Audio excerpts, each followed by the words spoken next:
Welcome to Indiana High School basketball on Kankakee Valley Broadcasting's WKVI. Tonight's game is brought to you in part by Coca-Cola, Culver's Portside Marina, NEPCO, Crane and Equipment Services, Farm Fertilizers, First Farmers Bank and Trust, Lawrence Farms, Mark's Body Shop in Knox, Zingo Express, Pulaski Memorial Hospital, Stark County Co-op, The Auto Park with locations in LaPorte, Plymouth, and Bremen, Standard Plumbing, Heating, and Air Conditioning, Collins Insurance, Howard's Marathon of Winnemac, and 5 Star. The Coca-Cola pregame show with Mitch Columbi is next. Here's a three in the corner on the way! Yes! Yes! Big time three at a big time moment.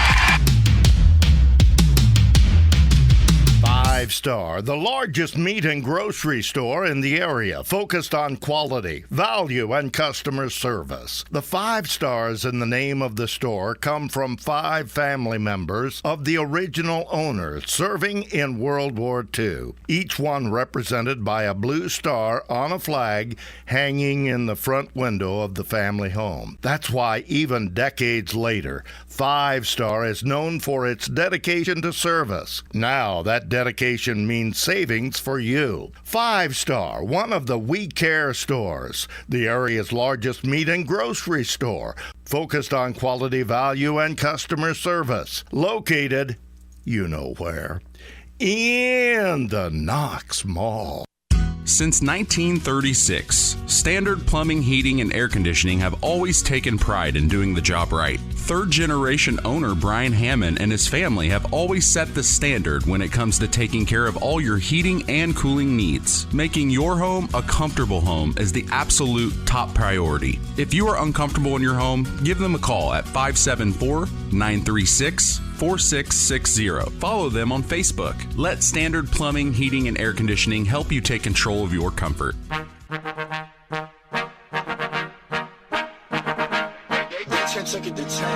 Top of the key for three! Splash! Big time three. Here comes Vice driving inside, stolen, picked up by Samantha Marks. Oh, man, he made it happen! Welcome to the Coca-Cola pregame show. Now, here is the voice of KVB's WKVI Sports, Mitch Columbi.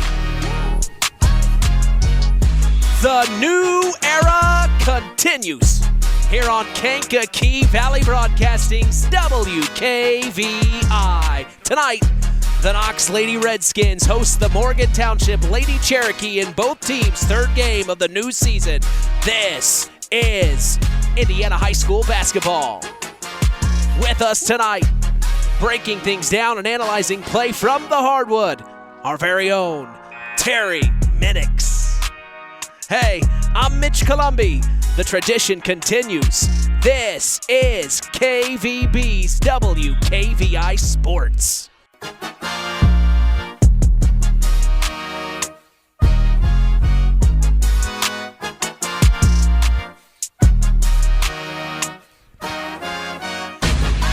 We welcome you to historic Harold Weinberg Gymnasium from Knox, Indiana, 46534. We are back for more, baby, as we are set to continue the new era of Kankakee Valley Broadcasting Sports on 99.3 FM and around the world, streaming live on WKVI.com. Man, as we get ready for our second basketball broadcast of the season, we haven't seen either of these teams in action since last season. Both teams had different season records, but the same outcome, falling short in their first game of sectionals. When we look at the away team tonight, Morgan Township is led by Rick Budka in his 5th season as the head coach. The Lady Cherokee started their 2023-2024 season at home against the Oregon Davis Lady Cats. They got the better of a young Lady Cat team, beating them 63-39. On Tuesday of this week, they stayed home for their second game to start the year and beat Ileana Christian 52-28. Tonight, here on Thursday, serves a new test for the Lady Cherokee. This will be their first matchup with a 3A team this year and their first away game of the season at that. Leading this team in the scoring department is Josie Lemons, averaging 23 points per game so far to start the year. Maddie Lemons is right behind her, averaging 16 per game. Leading in rebounds for the Lady Cherokee is Peyton Honshaw, averaging 11 boards per game right now. She also leads the team in steals and assists with 6 snags and 5 dimes per game. We turn now to our sports analyst who did such a fantastic job for us last year. We were so glad when he said he would be back for more. Former head coach of the Oregon Davis Lady Cats basketball team, Terry Minix. Welcome back for another round, Coach. Well, it's great to be back. I tell you, this is, I think I said this last year, this is my season. I love this. This is Christmas come early for me. Christmas come early in November. We started a little earlier than we did last year. Of course, last year our first game was the night before Thanksgiving. Right. This year we're digging in. Learned a lot last year and had a lot of fun, but I'm so glad you're alongside me for round 2. Well, I appreciate that, and I'm excited to jump back into it, and looking forward. I think we've got some really good boys and girls teams in our area that we'll be covering, so it's going to be a fun year, Mitch. Well, it just so happens that you got to see the Lady Cherokee to start the season as they took on the OD Lady Cats. I know you were there cheering them on. What can you share you learned about in watching this Cherokee team last week? Well, Rick's got them playing well. They've got a good they only lost one player from last year's team. They shoot the ball extremely well. They'll pressure the ball a lot. Like I say, they're good shooters, and they've got a good inside-outside game. Well, we turn the page and look at the Lady Redskins of Knox, Indiana. Head coach James Adcock enters his first season leading the girls program. He, of course, coaches cross-country and boys golf here at Knox and seems to be hitting the ground running in his new position as the girls basketball head coach. The Lady Redskins started their 2023-2024 season at home against Couts, where it went into overtime. The final in that one saw Couts squeaking by in a 46-43 win over the Lady Redskins. They then took on John Glenn this past Saturday for their first away game of the season and fell in regulation 37-35. Both games for the Lady Redskins have been so close. It's obvious they can put up a fight. They hope tonight is the first game, though, they are able to put one into the win column. Leading the Lady Redskins in the scoring department is Rylan Jordan through the first 2 games, averaging 11.5 points per game. Right behind her is Morgan Downs, averaging 10, and then Portland Minix rounds out the top 3, averaging 8.5. Leading the team in rebounds is Cadence Qualls, averaging 6 boards per game. She also leads the team in steals, averaging 7.5 snags through the first 2 games. Leading the team in assists right now is Morgan Downs, averaging 3.5 per game. As that is a quick look at what the Lady Redskins have done so far to start their season. Coach, when a team goes through a coaching change like this, what is something in the offseason a new coach has to tackle in terms of moving the program forward? Well, the thing is getting the kids, they were used to Coach Neil Minix, the last few years, and getting them used to what he's wanting to do. And I'm sure the big thing for him right now is he's had 2 really close games, one in overtime and one was a last-second shot that beat him.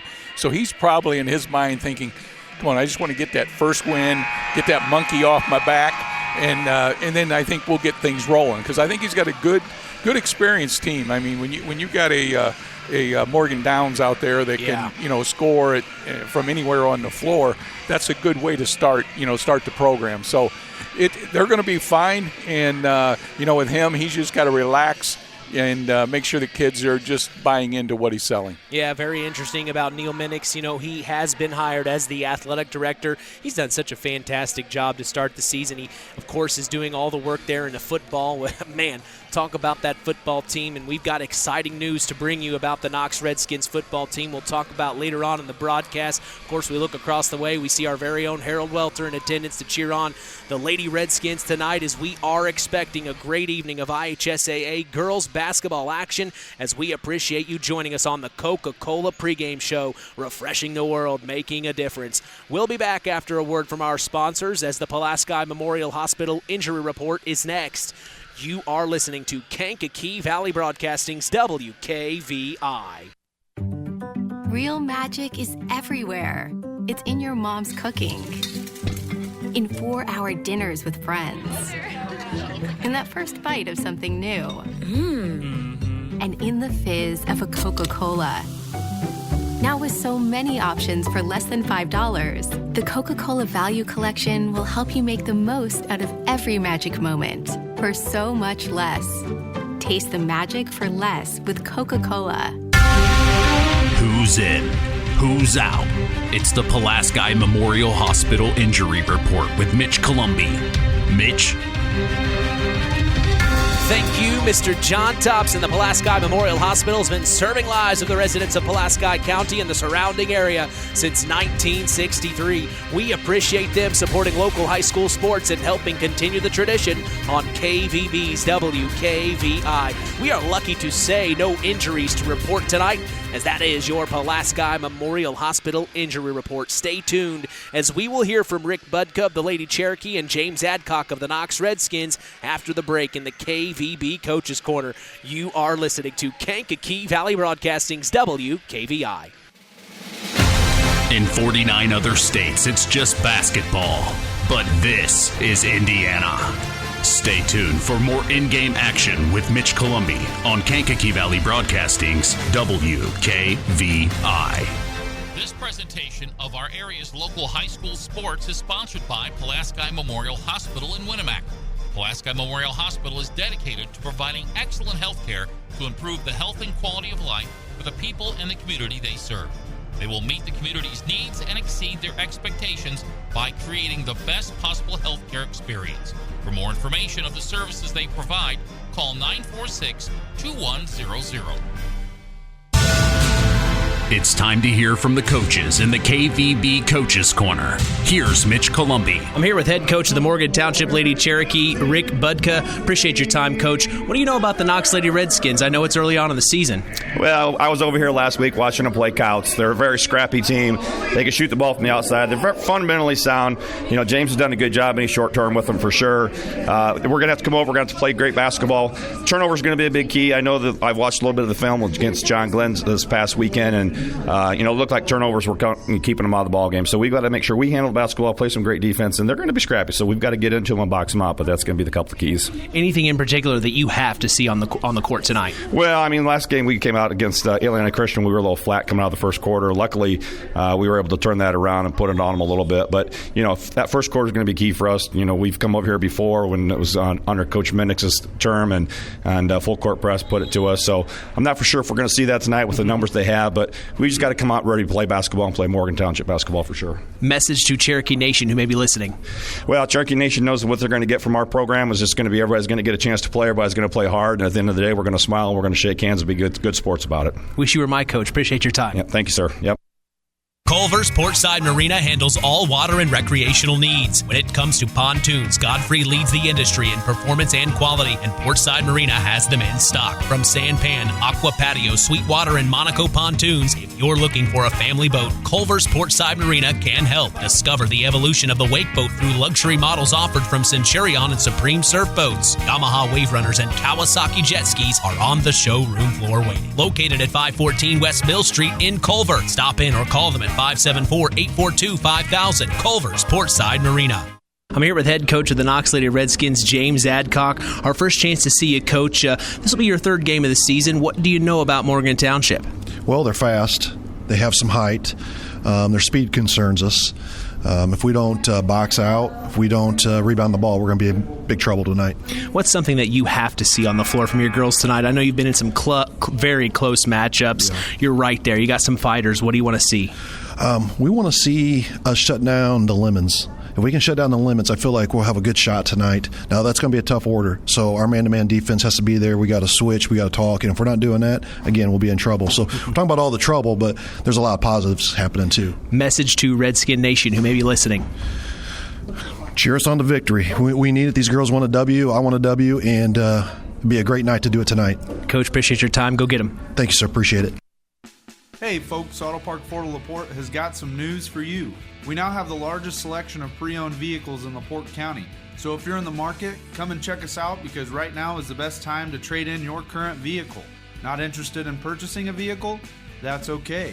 We'll buy yours even if you don't buy ours. Not currently in the market, but your car needs serviced? Come check out our newly renovated service department and let them take care of all your service needs. And remember, we're not just an auto dealer, we're an auto park.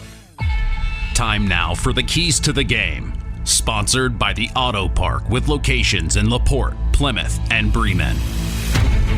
All right, as we get set for Indiana high school girls basketball action, what are your keys to the games of Morgan Township Lady Cherokee, Terry? Well, the Morgan Township, they need to get off to a quick start. They've got some really, really good shooters, and the other thing is going to be key for them is turning the ball over, making Knox turn the ball over because they do a good job. They're scrappy, they're quick, and like Coach Buck has said, Knox struggled a little bit against John Glenn handling the basketball, and if he can do that, he'll have a pretty good evening. Now we flip sides. If you are the head coach of Knox, what has to happen in order to get your first win of the season? Well, the big thing is just slow them down and try to get off to a good start. And if Morgan does get off to a good start, don't let the girls panic because, we've been there. We've lost 2 close ones and stuff. They just got to maybe take a timeout and, take a deep breath and say, we're okay, we're at home, play the next play.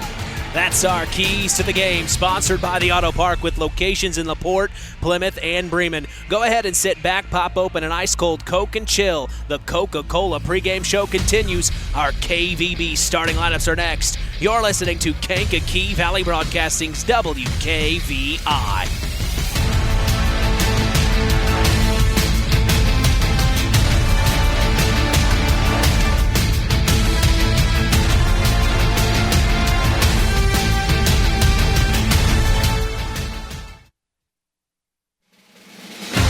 In 49 other states, it's just basketball.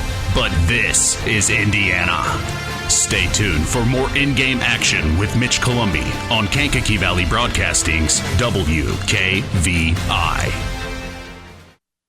Have you ever wondered how much I could sell my vehicle for? Well, Auto Park Chevrolet GMC can help with that. We're looking to buy your vehicle. It is a quick, simple process that puts money in your pocket. Stop by the Auto Park on Oak Road for one of our sales professionals to assess your vehicle and have a cash price for you in moments. If you're looking to trade, we have stacks of inventory for you to choose from, or you can walk away with a check in hand. Don't hassle with listing on Marketplace or waiting forever to sell it privately. Let us make you an offer today. Auto Park Chevrolet GMC. Check us out at www.autoparkchevroletbuickgmc.com or call 574-936-5590 or come to see us next to Walmart in Plymouth. Puts up a floater! Oh my gosh! High off the glass! Now it's time for the KVB starting lineups. For the Lady Cherokee of Valparaiso, Indiana. Starting at point guard is Josie Lemons. At the 2 guard is Shiloh DeBoard. The small forward is Maddie Lemons, and at the 4 is Abby Waz. The center at the 5 position is Peyton Honshaw. For the Lady Redskins of Knox, Indiana, starting at point guard is Portland Minix. At the 2 is Morgan Downs. Starting small forward is Ella Fairchild. At the 4 is Cadence Qualls, and at the 5 is Rose Webb. That is our KVB starting lineups as we will be back to get set for tip-off. Hey, you're listening to KVB's WKVI.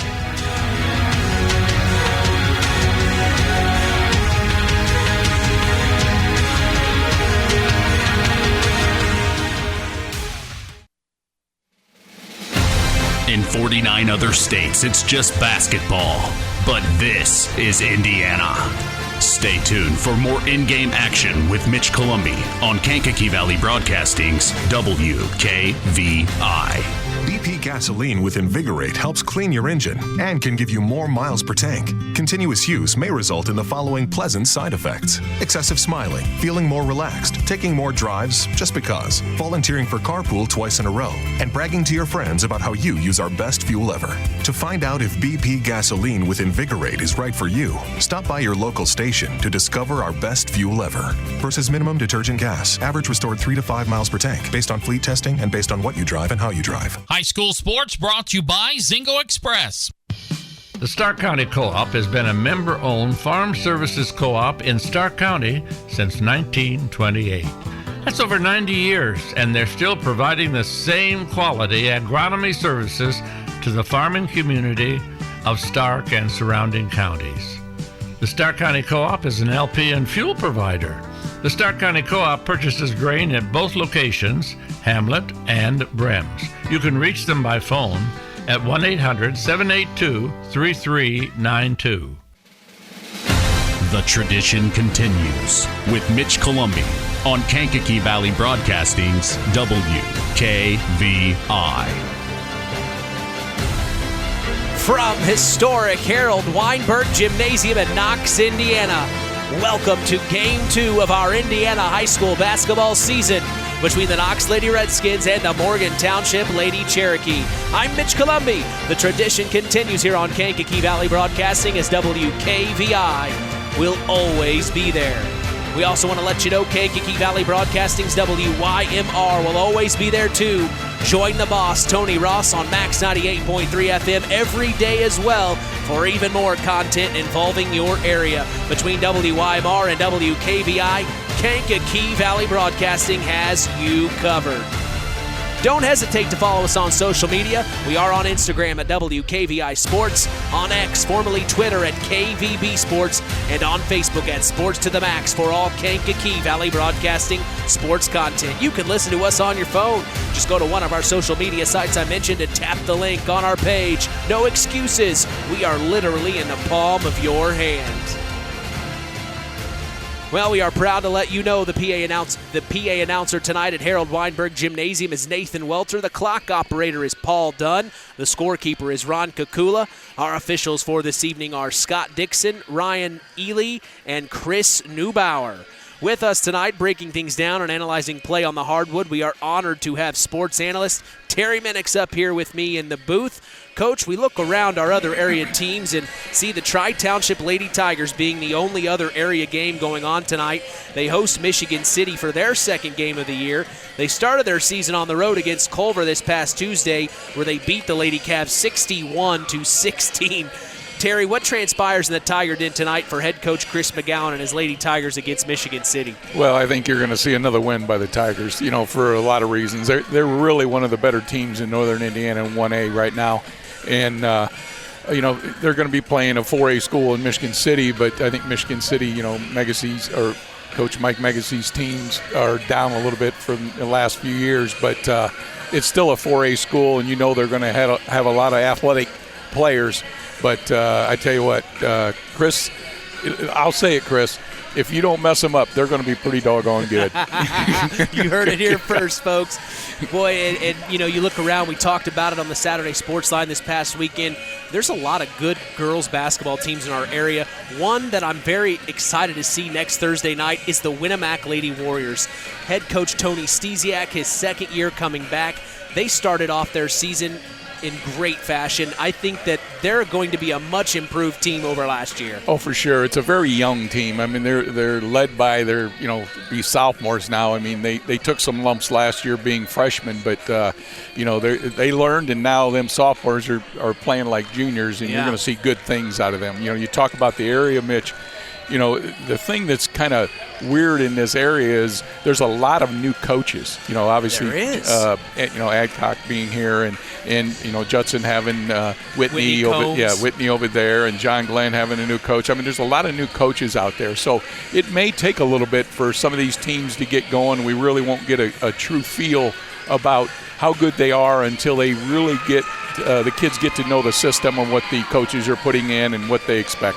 Yeah, early on in the season, like we talked about a little earlier, we caught up with them the night before Thanksgiving to start our season last year, where really the girls basketball teams in our area had several games under their belt at that point. Now here we are. This is week 2 of Indiana high school girls basketball. You're exactly right. One thing last week that stuck out at the Culver game, Culver versus South Central last Thursday night, was the turnovers.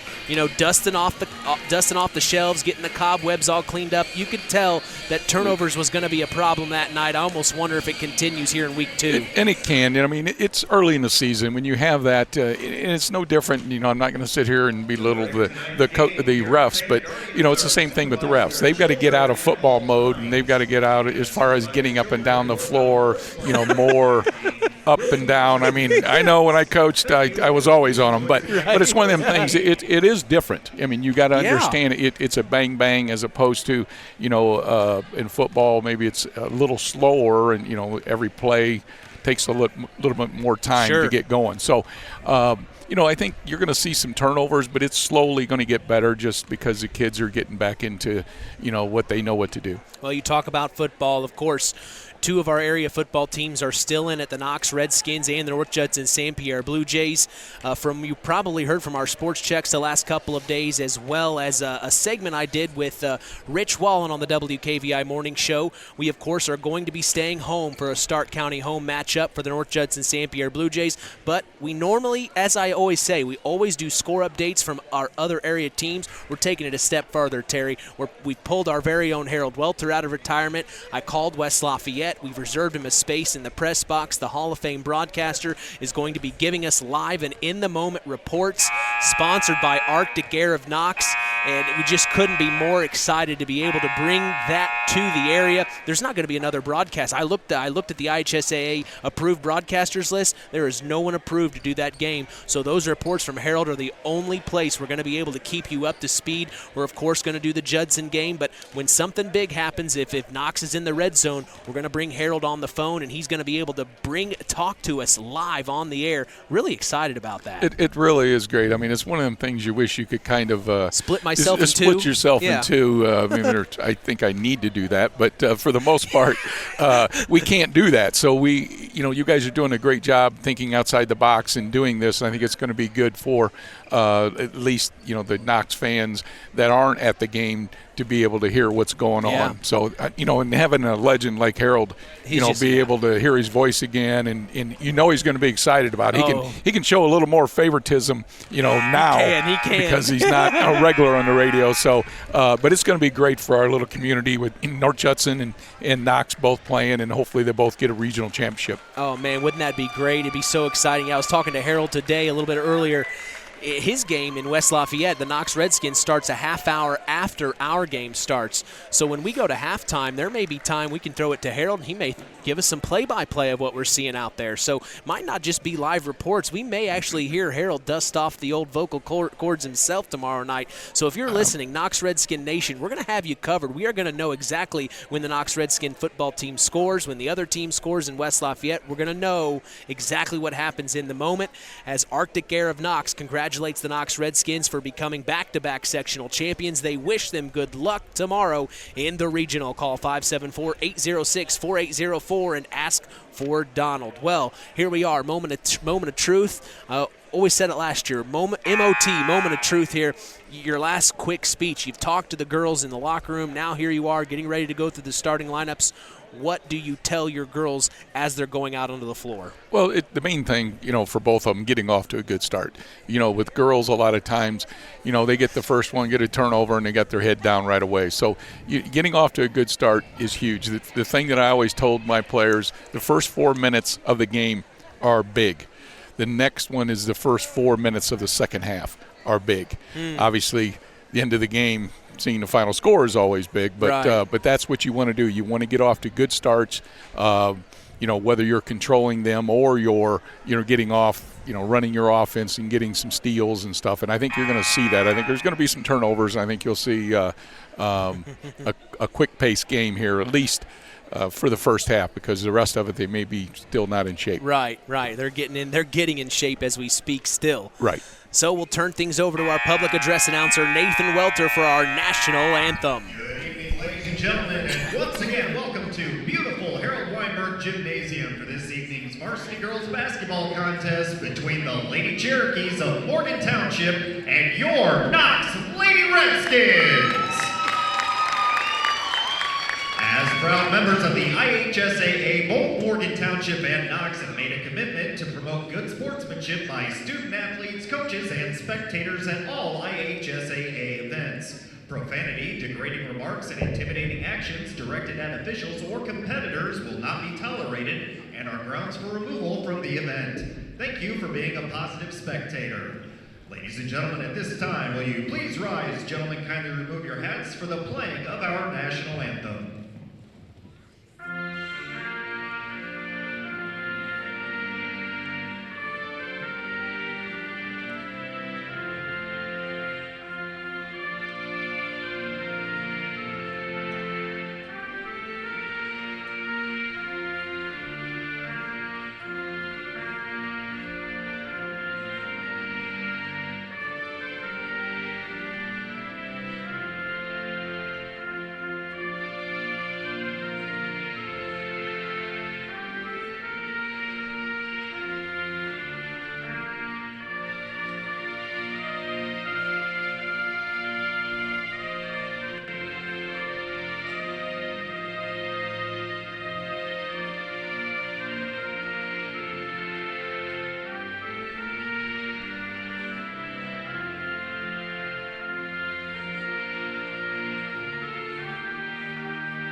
Every morning, join Rich Wallen on the WKVI Morning Show, Monday through Friday, 5 a.m. to 12 p.m. Central.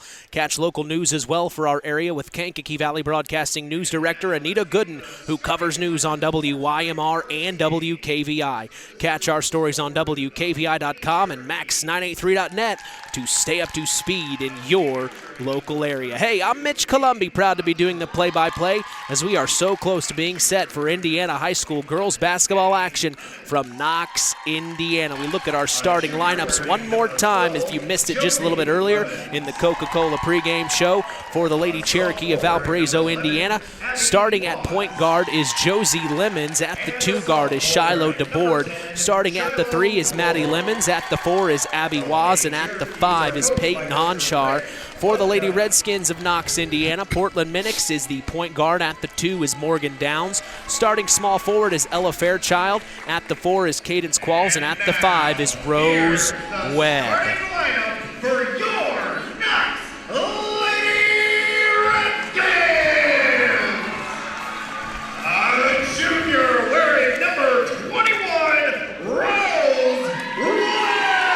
As you can hear, Nathan Welter does such a fantastic job here at Harold Weinberg Gymnasium. He really makes it a professional atmosphere. They douse all the lights here at Harold Weinberg. They've got the spotlight on the Knox Lady Redskins right now, letting them know exactly whose house this is. And it's pretty obvious it's the Knox Lady Redskins house, Terry. Yeah, I tell you, Nathan, I don't know, he goes home and gargles for an hour or what, but I tell you what, he's got some pipes on him. He does. He does a great job. I asked him, he said his trick is halls. Oh. He always has lozenges. He's always has a halls in his mouth, he says.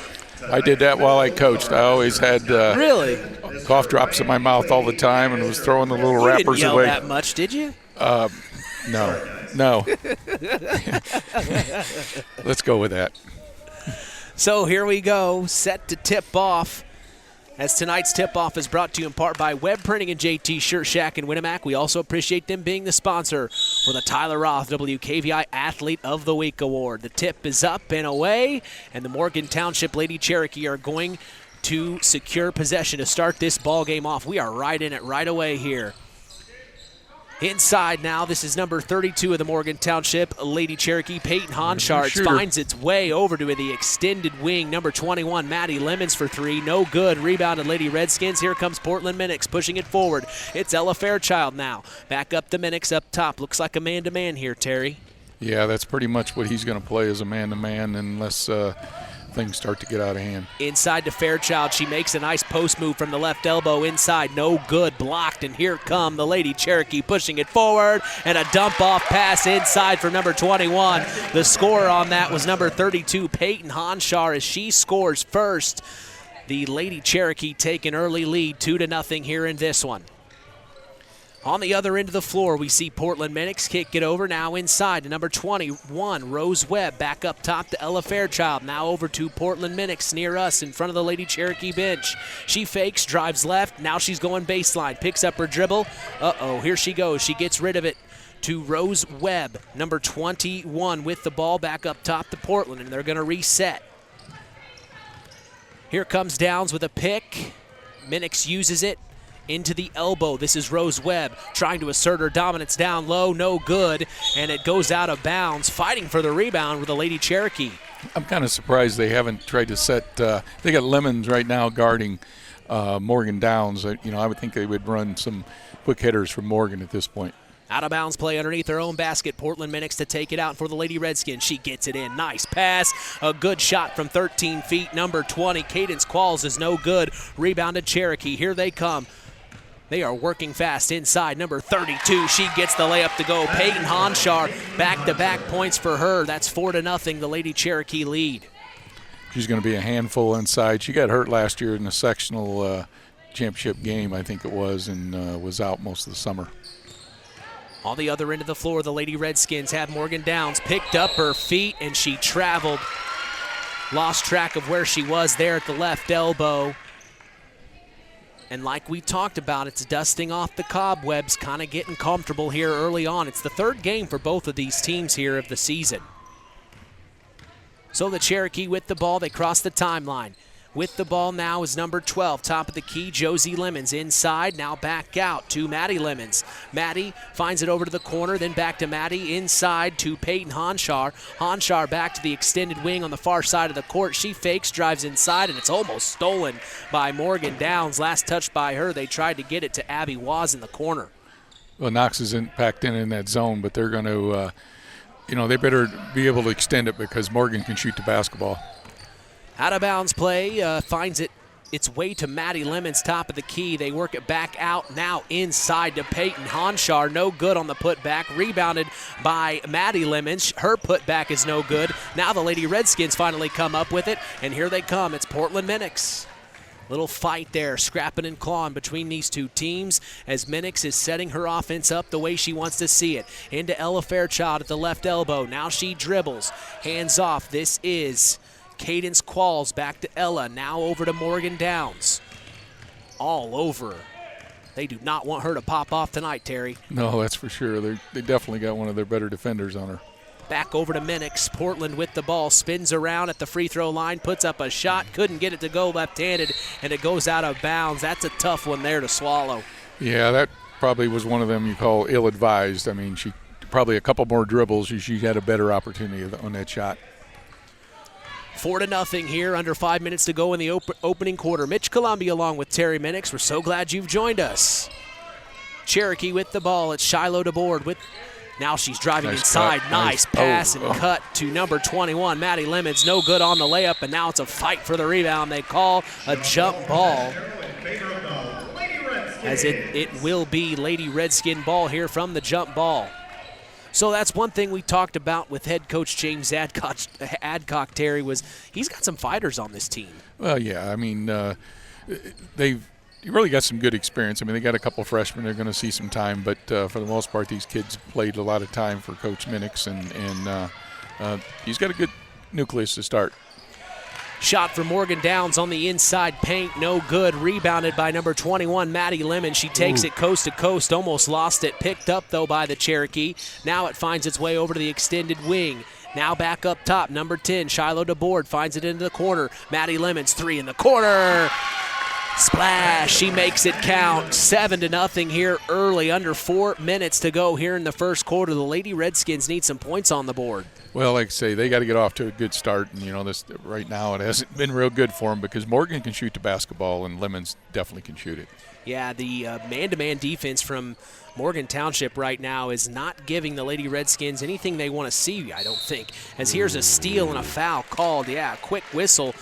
Reach in by Maddie Lemons. It looked like a steal, but she got a little skin, it looks like. So it'll be a sidelines out of bounds play for the Lady Redskins. Portland Minix to take it out. We'll see how the play goes. There's picks, and here is into Cadence Qualls. Qualls back to Minix. Far side of the court, extended wing inside. This is Morgan Downs. No, that was Rose Webb. Turnaround shot from the post, no good. And rebounded Lady Cherokee. It's number 10, Shiloh DeBoard off the rebound. Takes it coast to coast, kicks it to the corner, and then we have another whistle. Morgan Downs. Lady Redskins first. So, yeah, Morgan Downs' first foul of the night. They get it inside off an out-of-bounds play underneath their own basket to Peyton Honshar, but she lost it. Now there's ladies on the floor trying to fight for it. Picked back up by the Cherokee. Number 21, Maddie Lemons, back up top to 12, and then Peyton Honshar. She pops a three. No good, and it falls into the hands of Portland Minix, and here come the Lady Redskins. Skip pass over to Cadence Qualls, stolen by Peyton Honshar. She read that well. Here she comes, crossing the timeline, up to number 11. That was Abby Waz. Puts up the layup, no good, but she's fouled. It looks like that's on Ella Fairchild here. Ella, yep, that's her first. That's their team second.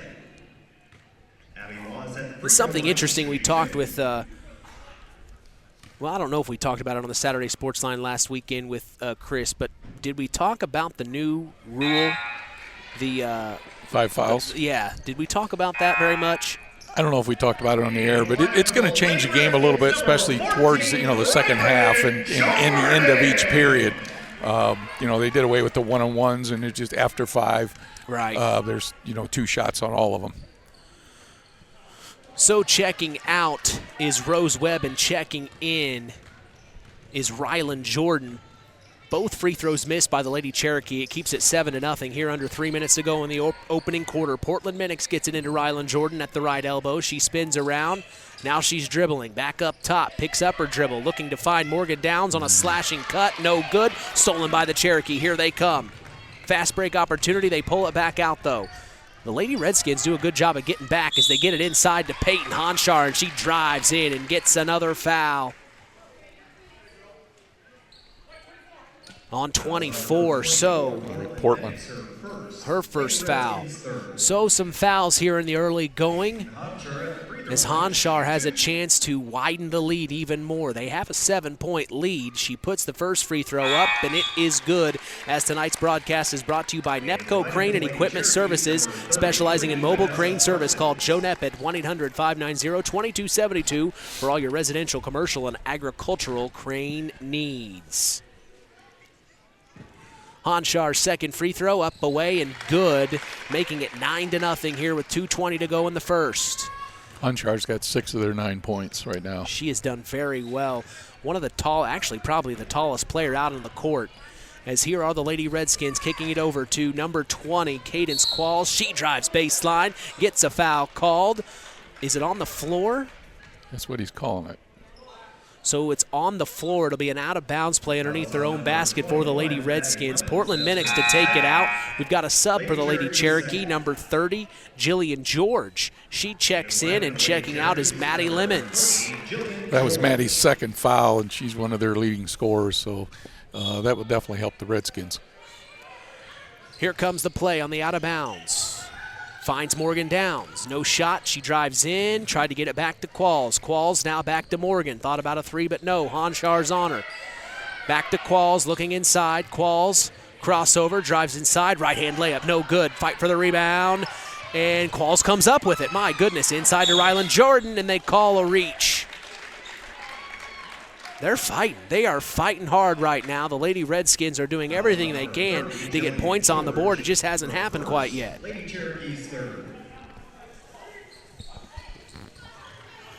So here comes the play. Up top, Bella Fairchild back over to Morgan Downs. Driving in, picks up her dribble at the right elbow, kicks it over. This is Cadence Qualls inside to Rylan Jordan, and she's lost it. She has to get on the floor, and a jump ball is called in the favor of Lady Cherokee. It is just tough to get that ball in the basket right now. Yeah, I think if you see Morgan score a basket here, I think Coach Adcock's going to probably have to call a timeout. So Cherokee lead 9-0 with 1:30 to go in the first. This is number 12, Josie Lemons, back up top to Shiloh DeBoard. DeBoard back to Lemons, and then she brings it back up to the volleyball line. Over to DeBoard, shoots a 3, banks it in, my goodness. And you talk about everything going the Lady Cherokee way. That's exactly what's happening in this opening quarter. 12-0, they lead. I'm kind of surprised he didn't call a timeout there. I mean, I know another minute you got the quarter, but another minute they could have a few more baskets too. They get it inside to Ella Fairchild, who had a nice post move, puts up the left-hand layup, no good. Here comes Peyton Hanchar, coast to coast. Oh my goodness, she gets the layup to go, and there's the timeout by head coach James Adcock that Terry was talking about. 14-0. Man. Well, that's what we talked about. They had to get off to a good start. Both teams, that's the thing. The first 4 minutes, and I thought the Cherokees had some trouble handling the ball early, but for the most part, they obviously got off to a good start, 14-0. Yeah, you see head coach James Adcock, first time we've seen him this season out on the ball court, and, he's got good command. I'll be honest with you. Just his body language from here, he looks like a coach. He feels like a coach. It looks like he is letting them know we've got to get some points on the board right now. You say, we need this right now. You just saw him say that. As today's broadcast is brought to you in part by First Farmers Bank and Trust, providing state-of-the-art banking with old-fashioned service. We thank them for supporting local high school sports and helping continue the tradition on KVB's WKVI. Out of the timeout, 50 seconds to go here in the first. 14-0. Portland Minix She gets it over to Morgan Downs. They finally cross the timeline. Portland with the ball, 40 seconds to go. Stolen by the Lady Cherokee. They read it well. It's Shiloh DeBoard taking it down to the other end of the floor, and they call a travel. Back into the lineup for the Lady Redskins, number 21. As of right now, I have that the third turnover for Knox, the second for Morgan Township. Well, Knox badly needs a basket here just to make them Finish feel the quarter. good, finish the quarter, feel good about, okay, first quarter's over. Let's move on, get this second one. Here we go. Here comes Cadence Qualls driving inside and blocked by Peyton Honshar. And off the block, here come the Lady Cherokee. 20 seconds to go. We'll see if they hold for the final shot of the quarter.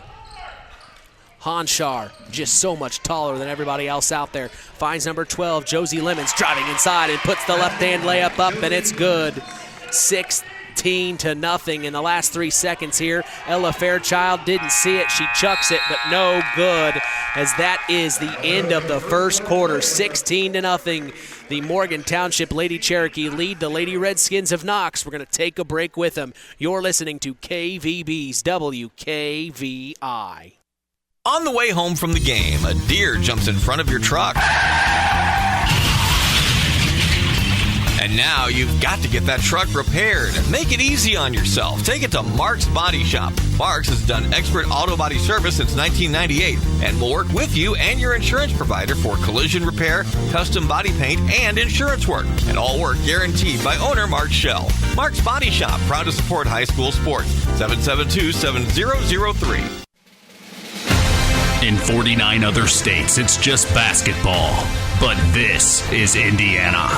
Stay tuned for more in-game action with Mitch Columbi on Kankakee Valley Broadcasting's WKVI. When you grow up on the land, you have an appreciation for it. When you grow up and work on a family farm, on land that is shared by members of a family, all working together as a team, that appreciation grows even more. They know what it's like to work as a team to get the job done. At Lawrence Farms of Knox, Todd and Josh Lawrence and family support the local high school teams and wish them success all through the season.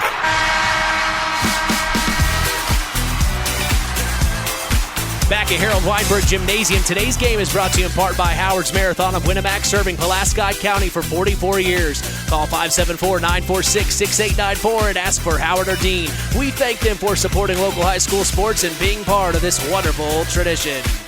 Mitch Columbi along with sports analyst Terry Minix were back in action right away. Rylan Jordan puts up a layup, couldn't get it to go to start the second quarter at 16-0. The Lady Cherokee lead the Lady Redskins. We're so glad you've joined us here. The Lady Cherokee on the other end of the floor, it's Josie Lemons back up top and then back over to Josie.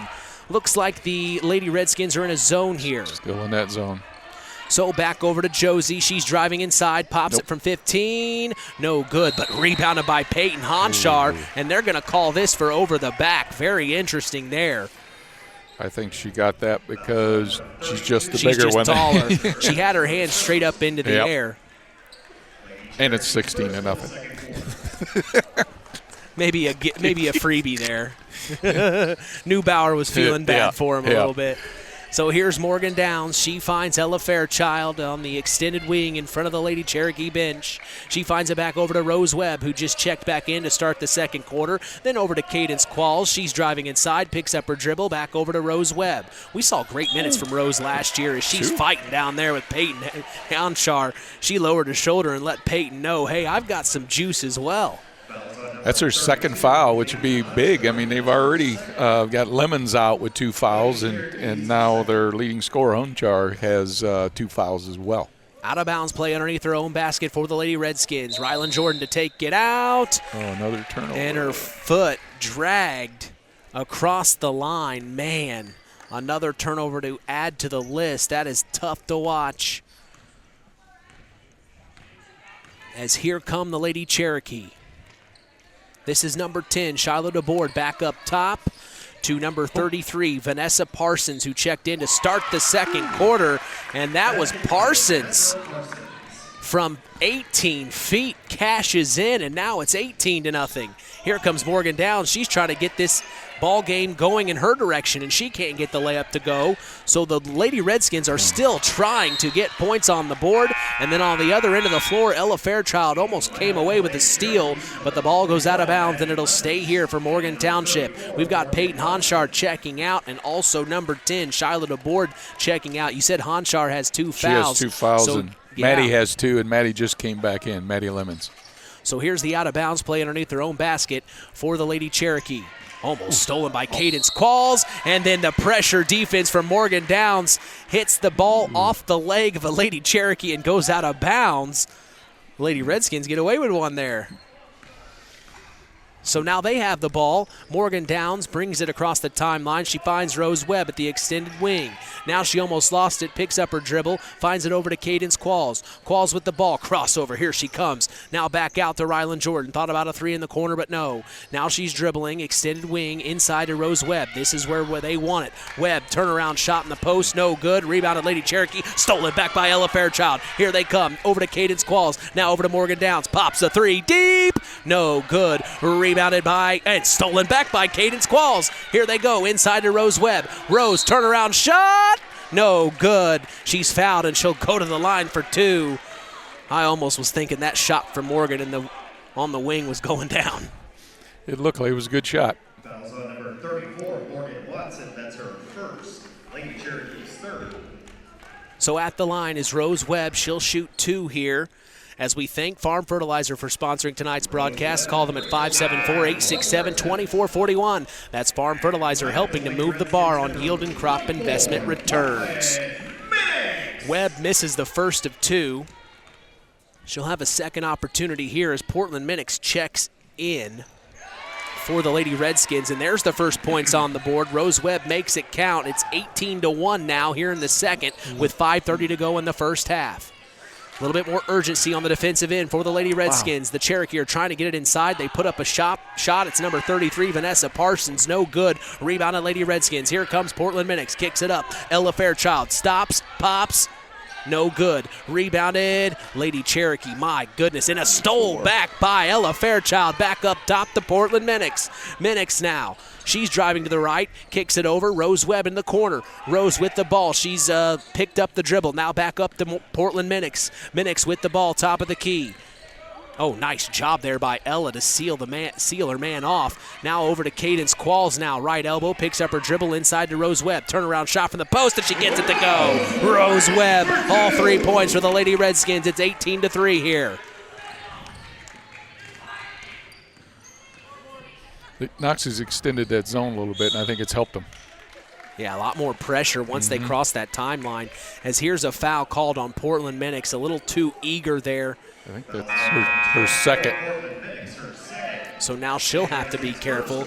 We see Josie Lemons checking out, and back in is Shiloh DeBoard for the Lady Cherokee. So a sideline out of bounds play for the Cherokee here. And now we see Morgan Downs checking back in and Portland Minix checking out. So the Lady Cherokee kick it back court, and now they bring it across half court. Here we go. Number 10, Shiloh DeBoard, back over. Now over to the corner. This is number 11, Abby Waz. Tried to get it inside. It almost is stolen. They still have it. It's Waz. Stolen. There it is. Cadence Qualls bringing it. Fast break opportunity. 1-on-2. Puts up the layup. No good. But she's going to go to the line and shoot 2. With those steals the last couple of possessions, Coach, I have Morgan Township down with 7 turnovers. The Knox Lady Redskins are picking the defense up. They only have 6 from what I have. You're pretty close. I'm pretty close. You're pretty close. Unofficial? Yeah. Or I'm pretty close. Or we're figuring it out. Yeah. As Qualls' first of 2 goes through, makes it 18-4. Mark's Body Shop in Knox is proud to be part of the broadcast this evening. If you ever need collision repair, contact Mark at 574-772-7003. Mark told me they're hiring. Get your applications ready and turned in for consideration at Mark's Body Shop in Knox. Timeout on the floor. The second free throw did not go through. It did go through. It did go through. It did go through. So it is 18-5 now here at Harold Weinberg Gymnasium. The Lady Cherokee of Morgan Township lead. The Stark County Co-op would like to congratulate the Knox Redskins and the North Judson St. Pierre Blue Jays on becoming sectional champions. The Stark County Co-op is proud to support local high school sports and congratulates the Redskins on becoming back-to-back sectional champions and the Blue Jays for becoming three-peat sectional champions. They thank them for representing Stark County so well. What are you talking about in this timeout here, Coach? Well, it was a good timeout by Coach Bucket. The thing is once the Peyton Hunchard went out of the game, I think their offense kind of went stagnant a little bit, and that's when Knox put the extended their pressure a little bit because they didn't have to worry about the big girl in the middle. So I'm curious to see. I mean, obviously he's not putting Hunchard back in, but I think if Knox is able to score another basket or two at most, I think you'll see Hunchard back in the game. Well, she really is the tallest person out on the floor, and the ball finds its way to her very easily, I see. But at the same point, the Knox Lady Redskins, they are really chipping away. They are doing everything they can. You know, a lot of teams may fold when they get down close to 20 points. These girls are fighting here. Right, and now they went to a full court pressure here, so we'll see how this how this works out for them. So the Cherokee beat the full court pressure all the way down to the other end of the floor is where Shiloh DeBoard took it. And then there's a push on the inside. It looks like it's on 21 for the Lady Redskins, Rose Webb. Her first. So an out-of-bounds play underneath her own basket for Morgan Township. Shiloh DeBoard to take it out. She gets it into Honchar, puts up the layup, and she gets it to go. That's exactly where they wanted as Honchar just checked back in. Yep. Well, right now, Knox needs to, they got 4 fouls against Morgan right now, and on the next one they're going to be shooting 2 free throws, so they need to attack the basket, quit settling for threes. Webb puts it up inside, no good on the post move. Rebounded by the Lady Cherokee. Behind her back, it's number 21, Maddie Lemons. Kicks it over to Shiloh DeBoard. Back to Lemons. Up top now here is Vanessa Parsons. Puts up a 13-footer, no good. Rebounded by Peyton Honchar, and she gets the put back to go. 22-5 right now. The Cherokee lead with 3:30 to go in the first half. Ella Fairchild with the ball, fakes right, goes left to the baseline. Now she pulls it back out up top to Rose Webb. Cross court over to Morgan Downs. Tried to pick and roll, no good. Almost stolen by Peyton Honchar. Now here comes Morgan Downs with a play, stolen back by the Lady Cherokee. Here they come. Honchar up forward to number 11, and the layup goes. It's Abby Waz making it 24-25 here.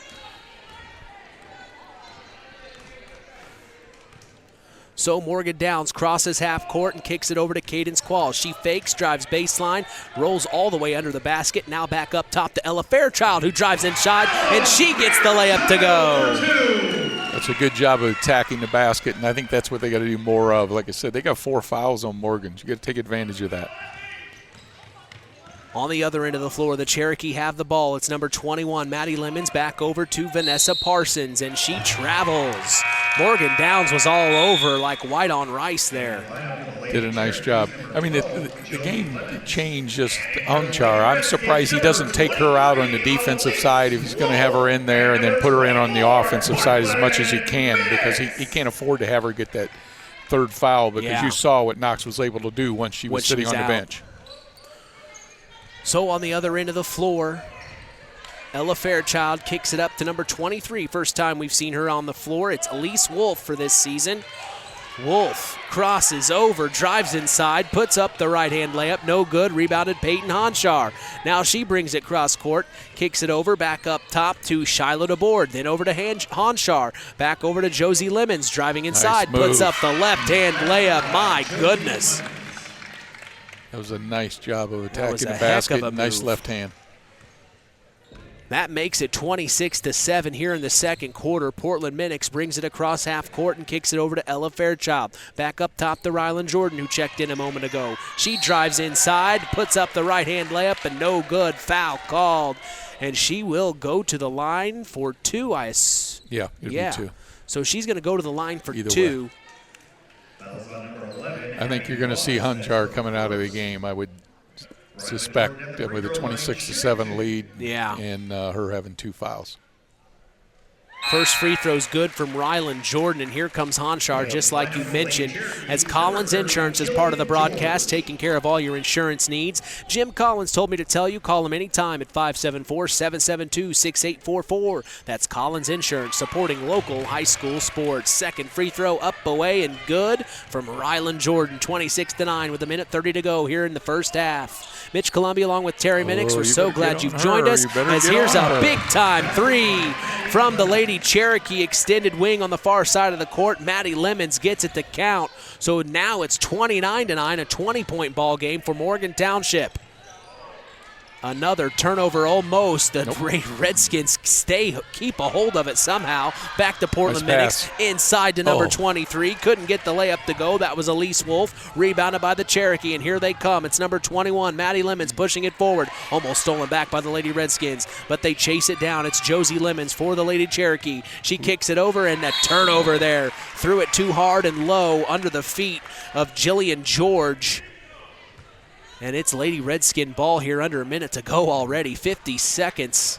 Boy, this first half is flying. It really has. Like I say, I think they just got to attack here. I mean, you don't try to pound it. Just attack the basket, spread the floor out a little bit, and go to the basket. There you go. Fairchild inside to Rylan Jordan. Turnaround shot from the post, no good.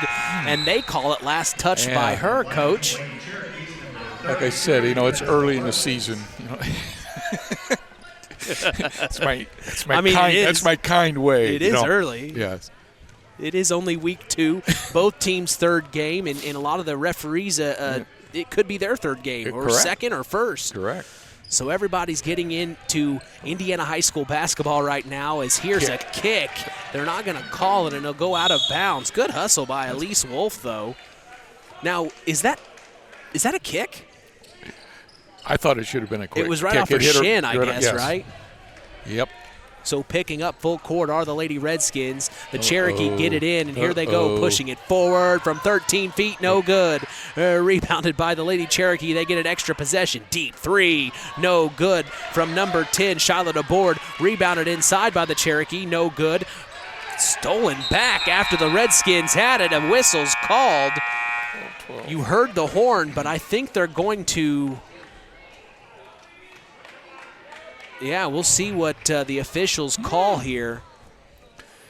Well, they only got 3 fouls, so they wouldn't be shooting 2 anyway unless he's trying to call something in the act, which I didn't see that. But it would only be their 4th, so. They are calling it on Cadence Qualls, number 20. So that's her first. Lady Redskins third. So that is the end of the first half. They're just calling the foul. It was right before the end of the first half.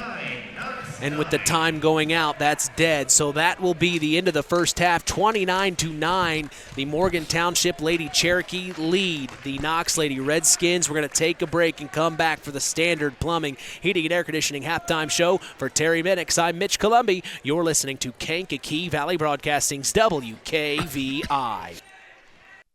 At First Farmers Bank and Trust, we know that when agriculture thrives, we all do. It's the heart and grit of our agricultural communities that keep the crops coming in and the livestock cared for. Hi, I'm Isaac Blue, your ag lender at First Farmers here in Knox and North Judson. Thank you for all your hard work. And when you're ready to talk about taking your ag operation to the next level, come by for a visit. Let's harvest success together.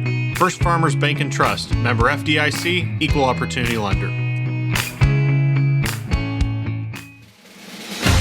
In 49 other states, it's just basketball. But this is Indiana. Stay tuned for more in-game action with Mitch Columbia on Kankakee Valley Broadcasting's WKVI. BP gasoline with Invigorate helps clean your engine and can give you more miles per tank. Continuous use may result in the following pleasant side effects: excessive smiling, feeling more relaxed, taking more drives just because, volunteering for carpool twice in a row, and bragging to your friends about how you use our best fuel ever. To find out if BP gasoline with Invigorate is right for you, stop by your local station to discover our best fuel ever. Versus minimum detergent gas, average restored 3 to 5 miles per tank, based on fleet testing and based on what you drive and how you drive. High school sports brought to you by Zingo Express. Welcome to the Standard Plumbing, Heating, and Air Conditioning Halftime Show on Kankakee Valley Broadcasting's WKVI. Here's Mitch Columbi.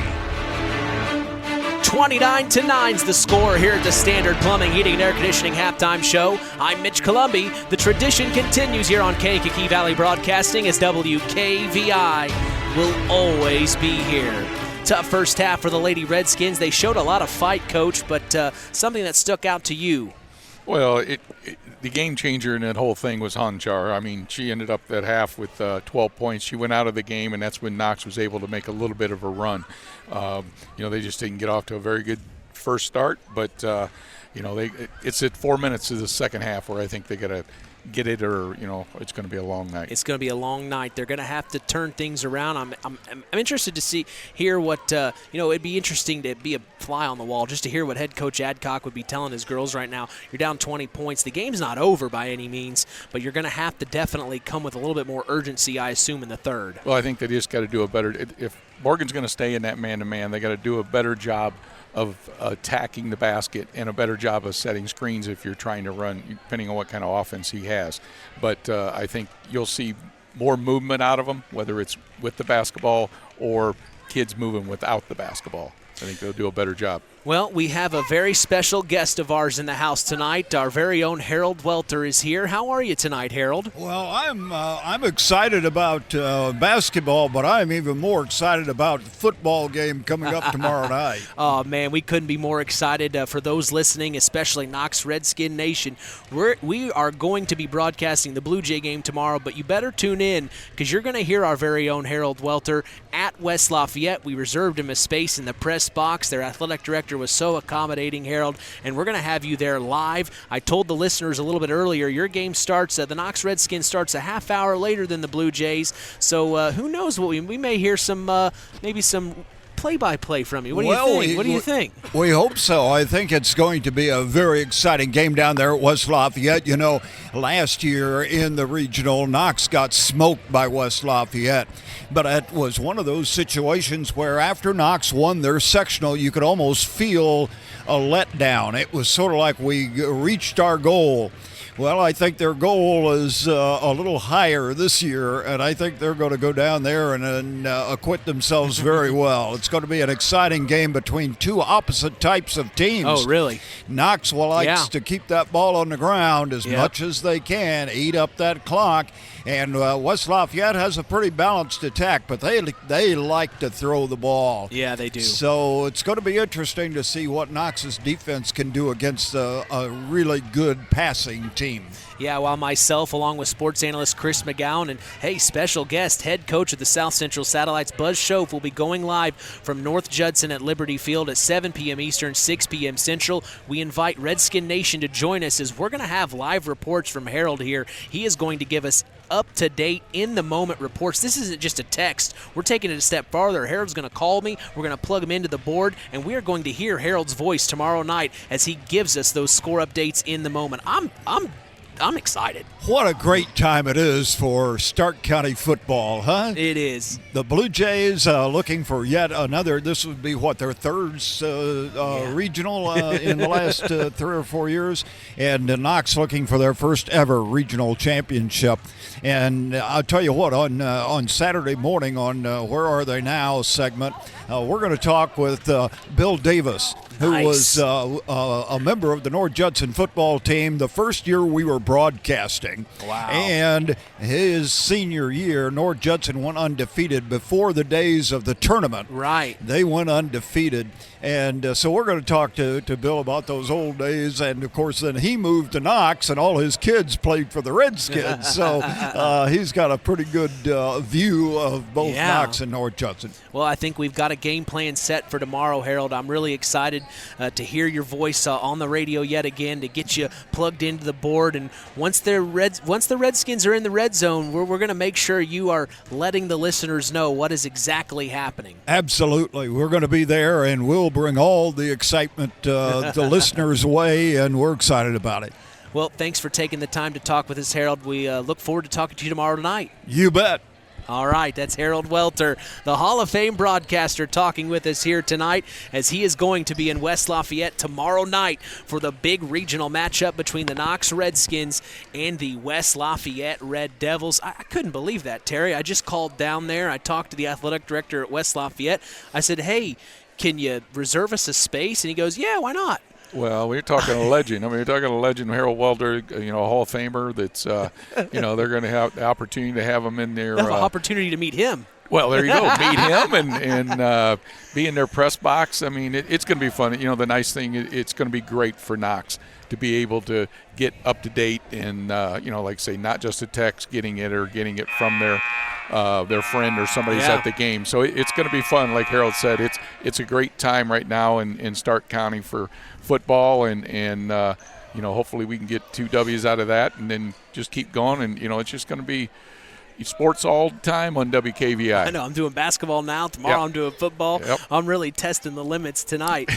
But, boy, it is just going to be a lot of fun. We're going live at 7 Eastern, 6 p.m. Central tomorrow night as Harold Welter will be providing us live and in-the-moment, up-to-date reports from the Knox Redskins West Lafayette Red Devil matchup. I kind of am relating it to NFL Red Zone. You ever watch NFL Network when they do Red Zone? They're only, whenever a team's in the red zone, they're switching over. That's kind of how I'm envisioning this going tomorrow night. A little bit of this, a little bit of that. We'll go back and forth. I think it'll be a lot of fun. The nice thing is, Mitch, you've really brought a lot of creativity and. Oh gosh, let's go to break. Really. I mean, it's great. I mean, just the saving my skin. You might be, but no, it's great. It's great for our community to you to be able to do that and figure that out, and it's going to be a lot of fun tomorrow. It definitely will. Well, we're going to take a break and come back to continue the Standard Plumbing, Heating, and Air Conditioning halftime show. If you are uncomfortable in your home, give third-generation owner Brian Hammond a call at 574-936-4660, serving the local area since 1936. We're taking a break after this. Since 1936, Standard Plumbing, Heating, and Air Conditioning have always taken pride in doing the job right. Third-generation owner Brian Hammond and his family have always set the standard when it comes to taking care of all your heating and cooling needs. Making your home a comfortable home is the absolute top priority. If you are uncomfortable in your home, give them a call at 574-936-4660. Follow them on Facebook. Let Standard Plumbing, Heating, and Air Conditioning help you take control of your comfort. The key to high-yielding crops is accurate and dependable soil testing. This is Andy Awald of Farm Fertilizers and Seeds. Having the right information to make the most profitable fertility decisions is what Image Services from Farm Fertilizers and Seeds is all about. We combine cutting-edge technology and computerized record-keeping with a common-sense approach to soil sampling and fertilizer recommendations. Whether it be by management zone for field-level applications or grid-based for variable rate applications, count on Image Services by Farm Fertilizers and Seeds for your soil service needs this fall. Continuing the tradition here on Kankakee Valley Broadcasting's WKVI, Mitch Columbia along with Terry Minix as we are getting ready for the third quarter. 29-9 as the Knox Lady Redskins trail in this one. The Morgan Township Lady Cherokee came out in full force in that first half. Now let's flip sides. I asked you a little bit earlier, Coach, what you would do if you were down 20 points. If you're up 20 points to start the third quarter, what's your message? Well, don't change what's working. I mean, the main thing is that, don't have a letdown because you are up 20 points. You won the first half. They don't give medals for half wins. You got to win the whole game. So they got to keep putting the pedal down, put the the foot on the throat, and get the knockout. Well, we're back in action. This is something I told you last year. This is a lot faster-paced game than football. I love football, but here we are. We're already in the third quarter. Yep. Stolen by the Knox Lady Redskins as the Cherokee turn it over for another one, their 10th of the night unofficially that I have, as here's Rylan Jordan to start the third quarter for the Knox Lady Redskins. She brings it back up to the top of the key. She's got the ball. She has number 11, Abby Waz, on her. Over to Portland Minix. Back inside. Rylan Jordan, nice double move from the post. Couldn't get the layup to go. Fight for the rebound, but Abby Waz comes up with it, and here come the Cherokee. Behind her back, it's Lemons. Maddie. Now she kicks it over to number 10, Charlotte Aboard. Over to the extended wing, number 12, Josie Lemons. Overshot the three. Rebounded by Peyton Honchar. Stolen by Cadence Qualls. Another turnover. Here they come. It's the Knox Lady Redskins. Portland Minix crossing half court. She's got the ball. Left left hand. Now over to Rylan Jordan in the corner, the far corner. Drives inside, gets fouled. Is it on the shot? Well, it's definitely on the shot. So Rylan Jordan will go to the line for 2, and then a 30-second timeout by Rick Budka. That's a good timeout. I mean, just what we were talking about, you know, the game's not over. You're up 20. You know, why you're playing the way you're playing, you know, you got to keep attacking. Today's broadcast is brought to you in part by Culver's Portside Marina. They can make sure your boat is ready for the winter. If you need help storing or winterizing your watercraft, contact Culver's Portside Marina at 574-842-5000. Stop by and discover the evolution of the wake boat through luxury models offered from Centurion and Supreme Surf Boats. We appreciate Culver's Portside Marina and their support toward continuing the tradition. 29-9 is still the score as Rylan Jordan is at the free throw line. Her first free throw's up, and it is good. Keeps mom happy. They're shooting free throws well. Yes, they are. Early on in the season, that's a good thing. I jinxed and him. you jinxed him as there's Rylan Jordan missing the second of 2, keeps it 29-10. Right away, the Cherokee working fast, and then Peyton Honchar tried to find it to the corner, but right when she passed to her intended target of number 10, Shiloh DeBoard, Shiloh drove baseline, and the ball goes right out of bounds. Another turnover for the Lady Cherokee. Under 7 minutes to go here in the third quarter. It's Rylan Jordan, kicks it over to the corner, almost lost it Ella Fairchild, and it was last touched by Josie Lemons of the Cherokee. She got lucky there. Yeah, I think Knox is doing a pretty good job, you know, spreading them out a little bit so they're not as close, so they're getting double teamed when they're attacking the basket. But they've spread it out a little bit, and I think they're getting better opportunities. Out of bounds play underneath their own basket. It's Portland Minix getting it into Cadence Qualls. Back out to Portland in the corner. She's driving inside. Now she's in the paint. Spin around shot from the post. No good. Rebounded by number 10, Shiloh DeBoard. And here she comes, crossing the timeline. Up forward to number 12, Josie Lemons. She is triple teamed. Finds Peyton Honchar in the inside. She puts a shot from the inside paint. No good. And a foul's called. Third foul on her. Yes, it is. Maddie Lemons. So Maddie Lemons coming up with her third foul of the night. The Lady Redskins will now have the ball here, and bringing it forward is Portland Minix. She crosses the she gets it over to Ella Fairchild, who then crosses the timeline. Fairchild, oh my goodness, nice little move there. Crossover and does the left-hand layup.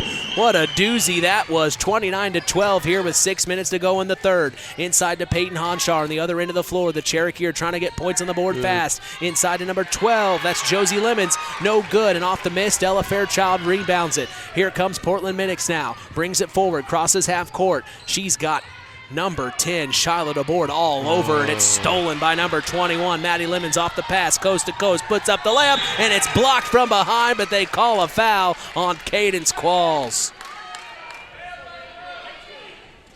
It's going to be her second foul. Cadence Qualls, her second.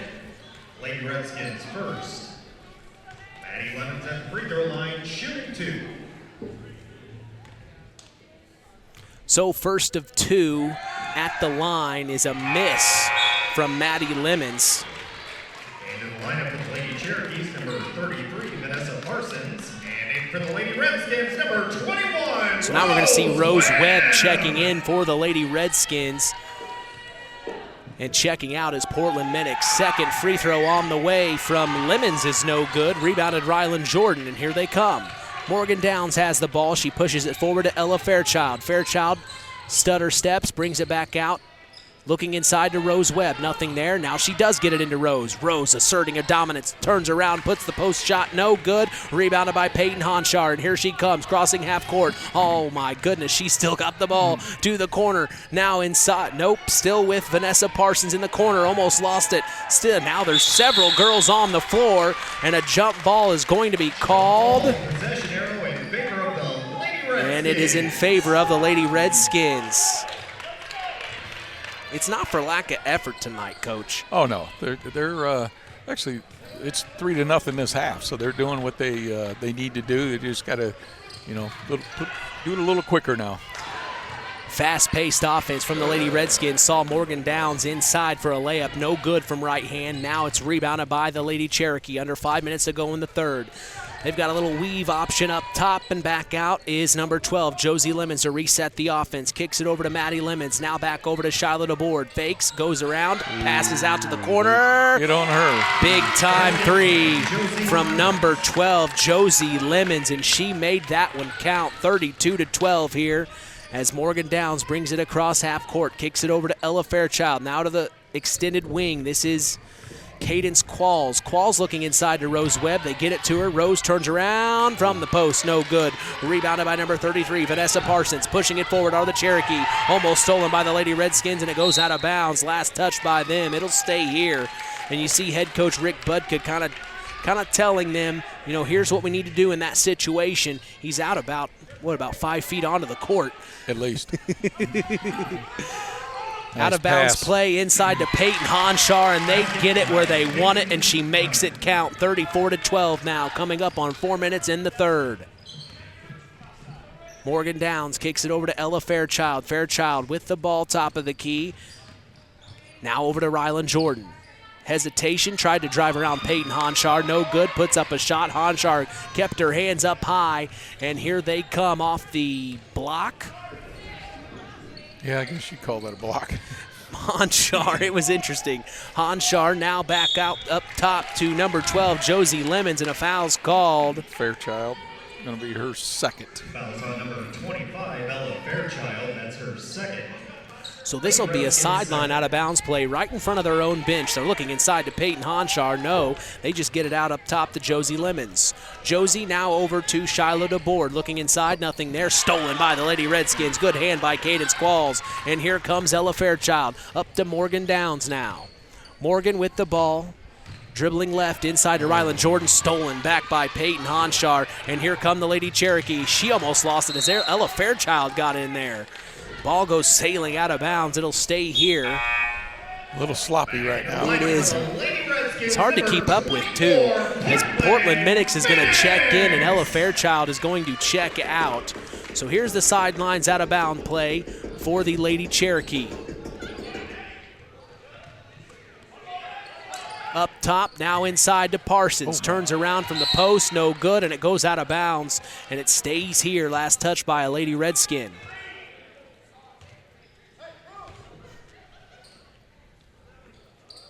Out of bounds play underneath their own basket. The Cherokee trying to get it in. They do to Parsons. Blocked by Rose Webb. And a fight for the rebound as Cadence Qualls, but she doesn't come up with it. It's number 21, Maddie Lemons, driving inside. Back out. Shiloh DeBoard driving baseline. Puts up a left-handed shot. No good from 12. And it goes out of bounds. Last touch by the Lady Redskins again.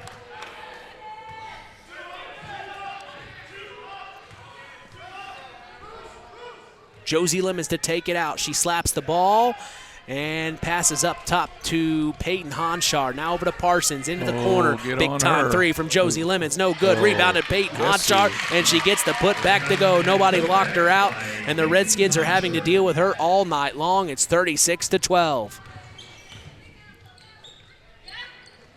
Minix finds its way over to Cadence Qualls, driving baseline, looked inside to Rose. She does get it to Rose. Now Rose goes inside, puts up a layup, no good. Rebounded Peyton Honshar. Here come the Lady Cherokee, up to Josie Lemons. Lemons, and they're going to call it last touched by the Cherokee, and Lemons is hurt right now, Coach. She is on the floor, and she is not feeling good. She gets up off her own power, and she's going to hobble off to the bench. Head coach Rick Budko wants to make sure it's not anything serious. He's going to keep her out there, it looks like. She's just going to walk it off. So it looks like Lemons is going to be okay. Looks like Morgan's extending their defense a little bit here. Yeah, they are.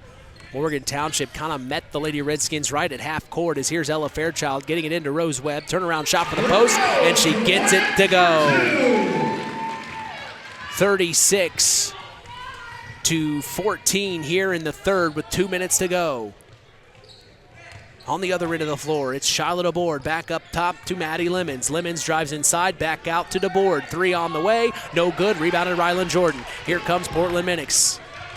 Takes her time, now finds Rylan Jordan. Jordan extended wing, fakes the shot, tried to drive around Peyton Honshar. Now there's a fight. Jump ball called, and it is in favor of Morgan Township. Turnovers have been an issue this game. Morgan Township unofficially, I have 15 turnovers. The Knox Lady Redskins, that was their 11th unofficial that I have. Yeah, that's unofficial. Unofficial. Sorry, Coach. I'm working. Talking and working. On the other end of the floor, number 10, Shiloh DeBoard finds it to Peyton Honshar, fakes the shot, drives around, back up top, now finds its way to Josie Lemons. She drives inside, blocked by Rose Webb, and here come the Lady Redskins. It's Ella Fairchild. Last minute, 20 of the third, 36-14, the Morgan Township Lady Cherokee lead. Fairchild into Rose Webb, stolen by Peyton Honshar, and here she comes coast to coast, almost stolen back by Ella Fairchild, but they call a reach. This third quarter kind of slowed the pace down a little bit. A lot more fouls, a lot more free throws. Yeah. It's going to be Fairchild. That's going to be her third foul. Out of bounds play underneath their own basket. Up top, this is Shiloh DeBoard. DeBoard with the ball. Lady Redskins in that zone defense still. Back up top to Josie Lemons. Lemons with the ball at the volleyball line. Now kicks it over. This is number 10, Charlotte DeBoard driving baseline, now back out, corner shot from Josie Lemons, no good, and last touched by the Lady Cherokee. It will be Lady Redskin ball. I don't think that was a shot that Coach Bucket wanted there. So Rylan Jordan gets it into Cadence Qualls. Under a minute to go here in the third. 36-14. Qualls with the ball. Crosses over, driving right. Picks up her dribble at the right elbow. Tried to get it inside to Rose Webb. Almost lost it. Picks up her dribble. Now she's inside to Rylan, and a foul's called on Peyton Honshar on the floor. Going to be her third. That was on number 32, Peyton Honshar. That's her third.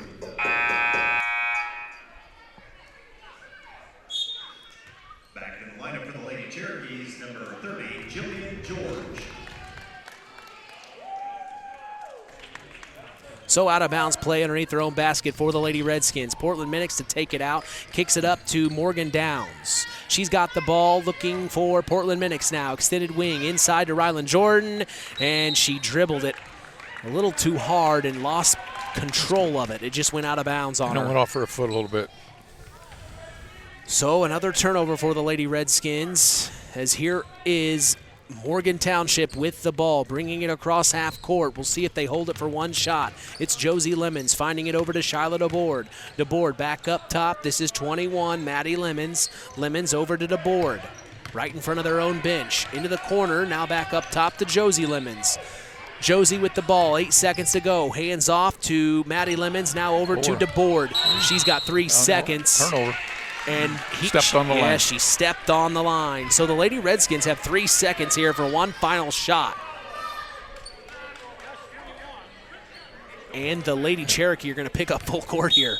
They don't want any miraculous shot here. Portland Minix to take it out, gets it to Rose Webb. She turns around, trying to make a play, and it was too late.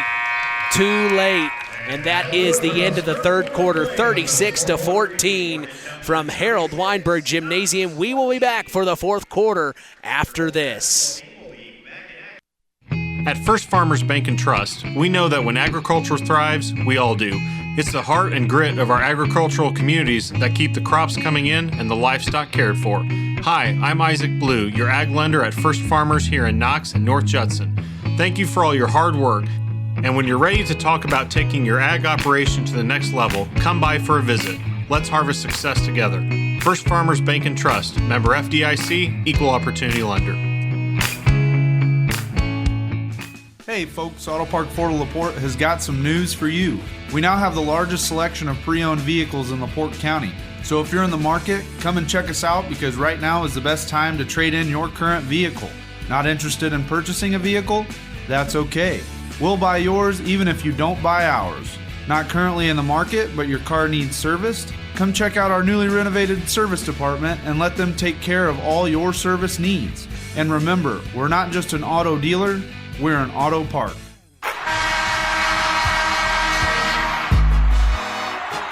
Back at Harold Weinberg Gymnasium, Mitch Columbia along with Terry Minix. We're so glad you joined us. The tradition continues. We go to the fourth quarter, 36-14. The Lady Cherokee of Morgan Township are in the lead. Starting the fourth quarter right off the bat with the ball is Cadence Qualls. She brings it across the timeline.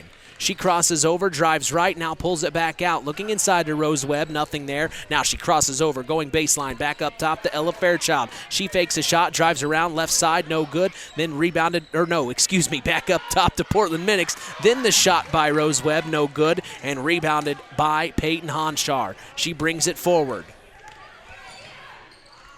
Back over cross court, up top now, this is Josie Lemons. Into the corner, Charlotte aboard, fakes the shot, drives inside, puts up a layup, no good. Air ball, rebounded by Ella Fairchild. She gets it to Portland Minix, and here they come. Minix over to Rose Webb. Webb with the ball. Looking inside to Ryland, nothing there. Back up top to Portland. Oh my goodness, it's almost stolen. It's a jump ball called, and it is in Cherokee favor. It's just been that kind of night right now. Well, Morgan's done a really nice job, in this man-to-man, and they've kind of shut down Morgan Downs, completely, and looks like Knox is just kind of searching for somebody to get him to the basket. So Charlotte aboard with the ball. She finds Maddie Lemons inside to Peyton Honshar. Back to Maddie. 3 on the way. No good. Rebounded Rose Webb. Back to Ella Fairchild. They've got 6:50 to do something here. 36-14. Fairchild. Oh my goodness, stolen by Josie Lemons, and it's a coast-to-coast easy layup for her. And she makes it count. 38-14. The Cherokee are running away with this one here at Harold Weinberg. Now to Cadence Qualls, extended wing. She brings it back to the top of the key. Looking to Rose Webb. She crosses over. Now she's turnover. Stepped on the line. Driving baseline there. Every time I see a point guard do that, it reminds me of Mark Jackson. You remember he used to do that all the time? Oh, yeah. Well, it's just a lot of standing. When you're doing that much dribbling, everybody else tends to stand there and watch instead of move and be able to move without the basketball. And she's trying to do something, get the defense to move, and everyone's just standing. So on the other end of the floor, from the turnover, almost lost it were the Cherokee, but they last touched by the Lady Redskins. So the Cherokee get it in. It's Josie Lemons up at the top of the key. Kicks it over to Maddie Lemons. Back up top to Shiloh DeBoard. DeBoard fakes the shot, drives around, kicks it back out to Josie. Josie back over to her sister Maddie. Maddie tried to get it in Josie. No good. Stolen by Portland Minix. And here she comes up forward to Ella Fairchild. Fairchild crossing over inside. Rose Webb, turnaround shot from the post, no good, but she's fouled and she will go to the line for 2.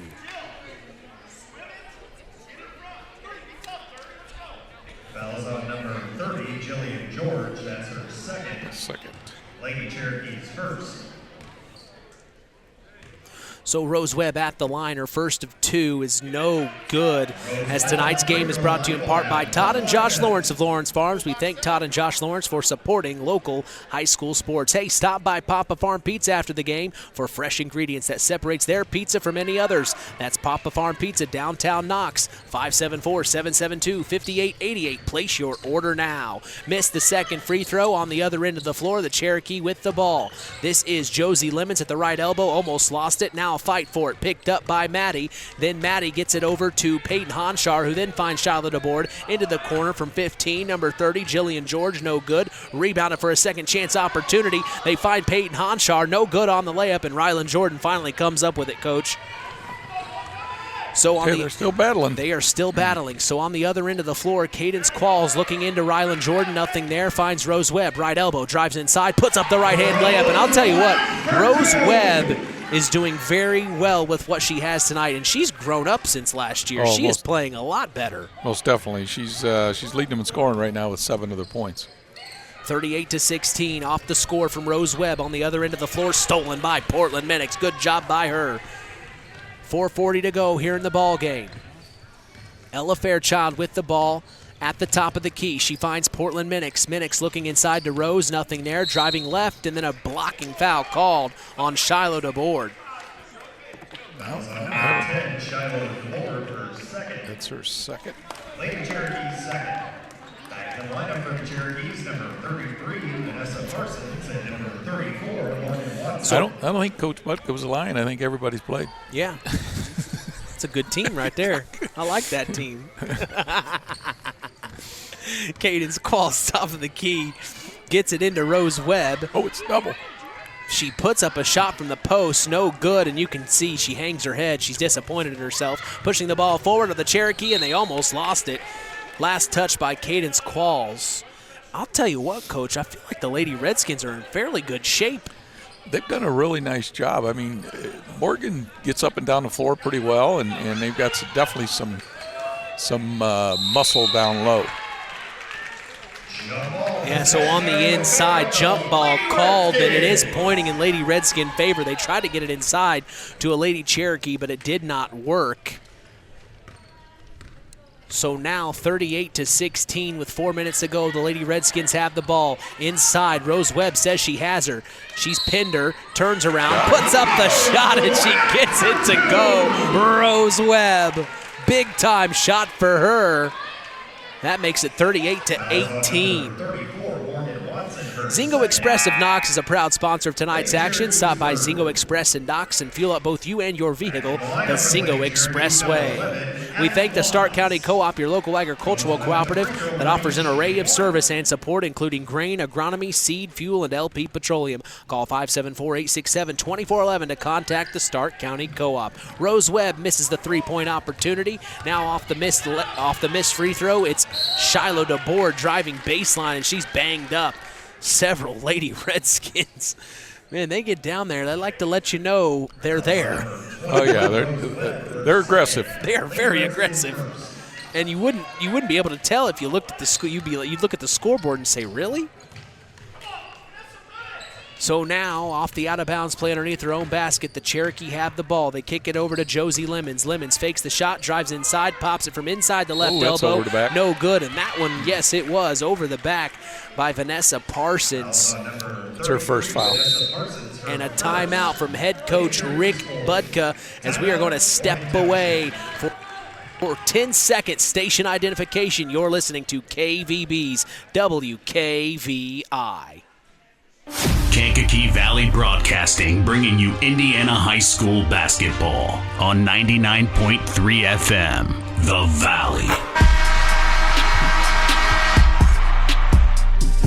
38-18 here from Harold Weinberg Gymnasium. Mitch Columbia along with sports analyst Terry Minix. We're so glad you've joined us. Indiana basketball is back, baby.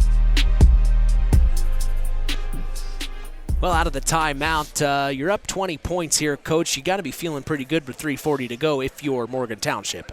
Yeah, if you're definitely Morgan Township. But, it's one of them, you can't take it.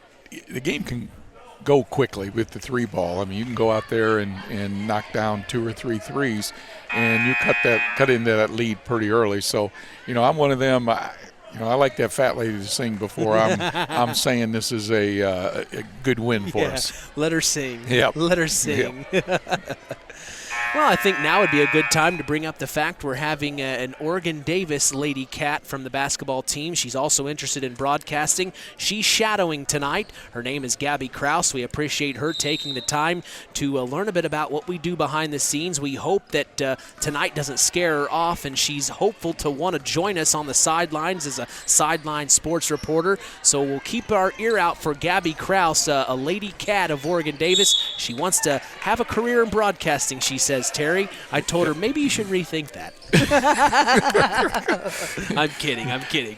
Well, she's really looking forward to it, and she's one of them that she has the gift of gab. So I guess that's why they call her Gabby. Gabby, no pun intended.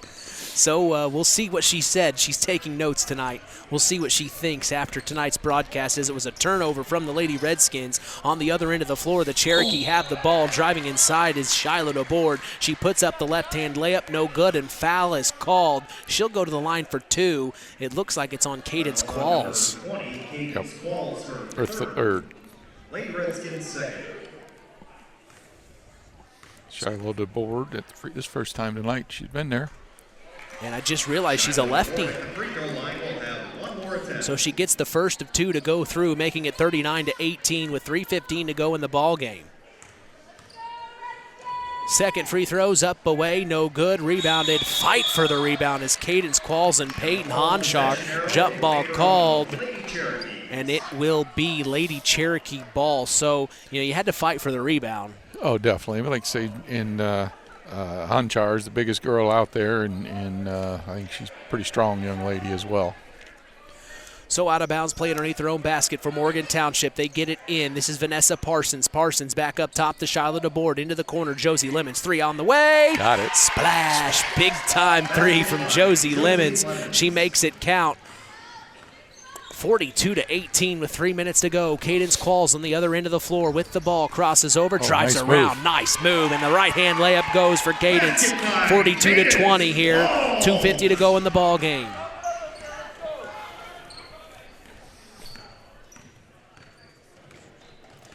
Cherokee with the ball. It's Vanessa Parsons. She's doubled, finds it back over to Josie Lemons, who drives inside, stolen by Ella Fairchild. My goodness. And then a whistle on the floor.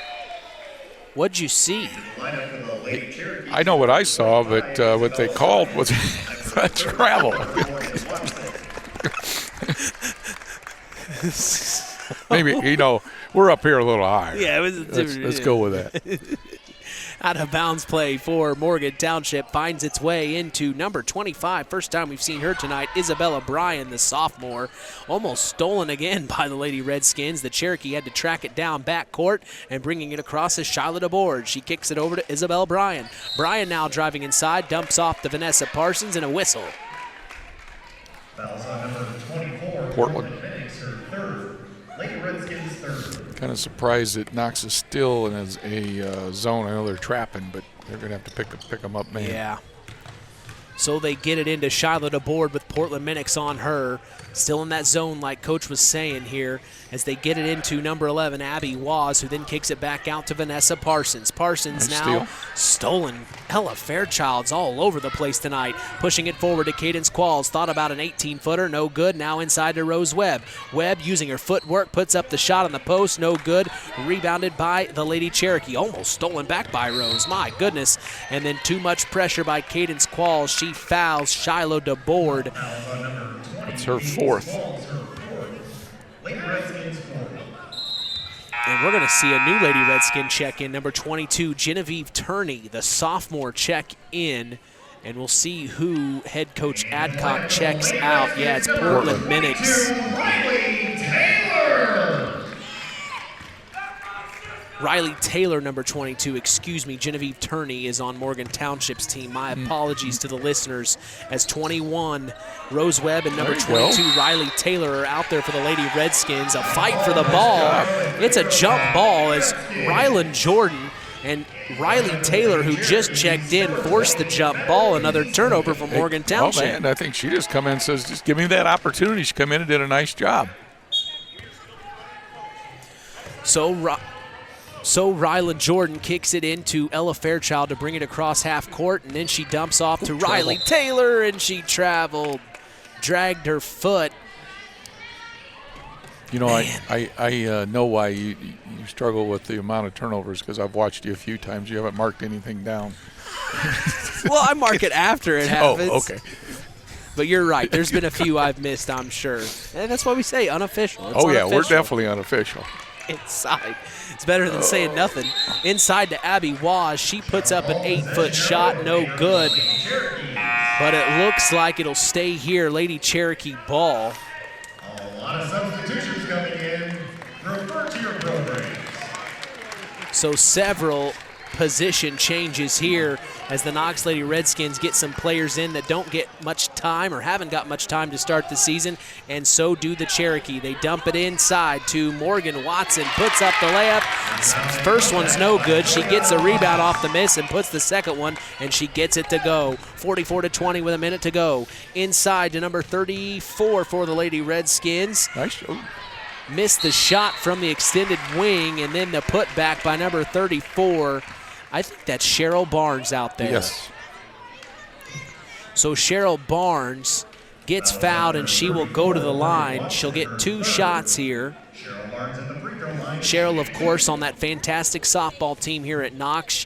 She was quite the pitcher as a freshman last year in the spring. Well, not last year, just a few months ago in the spring. But she provides great minutes on the softball field. I'm excited to see her here on the court for the first time as she hits the first free throw, missed the second. If I'm not mistaken, that's Harold's granddaughter. Yes, you're correct. It is. Principal Barnes' daughter. Barnes' daughter. Yes.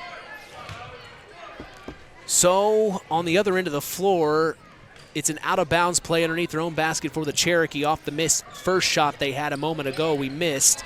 Now, in the corner, big-time three from Isabel Bryan, no good. Rebounded by the Lady Redskins, and here they come. Inside to Cheryl. She puts up the shot. Almost from the post, no good. Rebounded by number 24, Liliana Pappas. Pappas having trouble, but she picks it up and finds it over to number 25, Isabel Bryan. Crossing half court, puts up a shot from 13, no good. She gets her own rebound off of that. Then dumps off into number 34, no good from the layup, and then rebounded by number 22, Genevieve Turney, who puts it up, no good, but she's fouled and she'll go to the line. That stops the clock at 21.7 seconds as tonight's broadcast is brought to you by Nepco Crane and Equipment Services, specializing in mobile crane service. Call Joe Nepp at 1-800-590-2272 for all your residential, commercial, and agricultural crane needs. First free throw from Turney is no good. Second one is about to be on the way here, 44-21. Second free throw's up away, in and out, no good. Rebounded by the Lady Redskins. That's Nora Stone on the rebound. Here comes Ella Fairchild driving inside, puts up a layup, no good, but a foul's called, and she'll go to the line for 2. Stops the clock at 14 seconds, gives me time to get our commercials in here. As Web Printing and JT Shirt Shack in Winamac is proud to be part of the broadcast this evening. Web Printing and JT Shirt Shack provides all your printing, screen printing, apparel, and embroidery needs. Call 574-946-3551 and ask for Tina. We appreciate them and their support toward helping continue the tradition. It's the second one. So Ella Fairchild makes the free throw count, making it 44-22. The last 10 seconds here of the ball game. Finds its way into the corner for the Cherokee. Back up top to Isabel Bryan. Bryan now finds it to 24 for the last shot of the game. Liliana Pappas, and she makes it count as that is the end of the ball game. 46-22. The Lady Cherokee of Morgan Township come to Knox, Indiana to put up a W on them. And the Knox Lady Redskins are still hoping to get their first win on the board as they go to 0-3. The Morgan Township Lady Cherokee now pick up another win in the win column for them. We're going to take a break and come back for the Collins Insurance postgame show. You're listening to KVB's WKVI. Howard's Marathon in Winamac has a reputation built on getting things done right. With 30 years experience as an ASE Master Auto Technician, Dean Wentz is the right choice for the auto repairs or service. From auto computer diagnostic checks to new batteries and tires, they can take care of it all. Howard's Marathon is a proud supporter of area high school sports and wishes all teams a great season. Howard's Marathon, 121 South Monticello Street in Winamac. Call 574-946-6894. The key to high-yielding crops is accurate and dependable soil testing. This is Andy Awald of Farm Fertilizers and Seeds. Having the right information to make the most profitable fertility decisions is what Image Services from Farm Fertilizers and Seeds is all about. We combine cutting-edge technology and computerized record-keeping with a common-sense approach to soil sampling and fertilizer recommendations. Whether it be by management zone for field-level applications or grid-based for variable rate applications, count on Image Services by Farm Fertilizers and Seeds for your soil service needs this fall. Real magic is everywhere. It's in your mom's cooking. In 4-hour dinners with friends. In that first bite of something new. And in the fizz of a Coca-Cola. Now with so many options for less than $5, the Coca-Cola Value Collection will help you make the most out of every magic moment for so much less. Taste the magic for less with Coca-Cola. Welcome to the Collins Insurance Agency's post-game show. 46-22 is the final as Morgan Township beats the Lady Redskins here at Harold Weinberg Gymnasium. I'm Mitch Columbi. The tradition continues here on Kankakee Valley Broadcasting as WKVI will always be there. We've got Coach Terry Minix with us as our sports analyst tonight. So glad he could be back for his first basketball broadcast of the new season. Of course, you were with us all year last year. Very excited. We got our first game under the belt here. It definitely felt better than last year's first game, Coach. Yeah, you actually got a lot of the names right, which was good, and the right team. Hey, they didn't know that last year. Yeah, that's true. That's true. But it's I tell you, anytime we can be out here watching basketball, I mean, I love basketball, whether it's high school, elementary, college. I just love basketball, and it's that time of season, and I couldn't be any happier. I'm hungry for Thanksgiving. We're talking about basketball. You're talking about eating. But when the basketball season starts, it's that time of year. Thanksgiving's around the corner, and then you got to start shopping for Christmas. Do you shop early, or are you a 24th shopper? I'm a let my wife shop her. Really? Yeah. Well, you're lucky. My dad and I, we'd always go out on the 24th, and we'd get everything for the family. Of course, it was a small family. It's not like I have 5 brothers and sisters. Right. I'm an only child. But we would always go out to the mall on the 24th. That was our thing. My dad said, you don't have time to think. You're under pressure. You got to get the gifts now. That's good. You got to get the gifts now. But, yeah, we are full swing in basketball now. Second week of the year, our second basketball broadcast. What'd you think of tonight's game? I know it didn't go the Lady Redskins' way, but what'd you feel? Well, it's one of them that I think we talked about in the very beginning, Mitch, is when it's still early. I still, there are a lot of turnovers, a lot of some of them were unforced turnovers, and but I think the thing, like with Knox, they have to grow on. The nice thing that I saw is how hard the kids played. They never let up the whole game. They're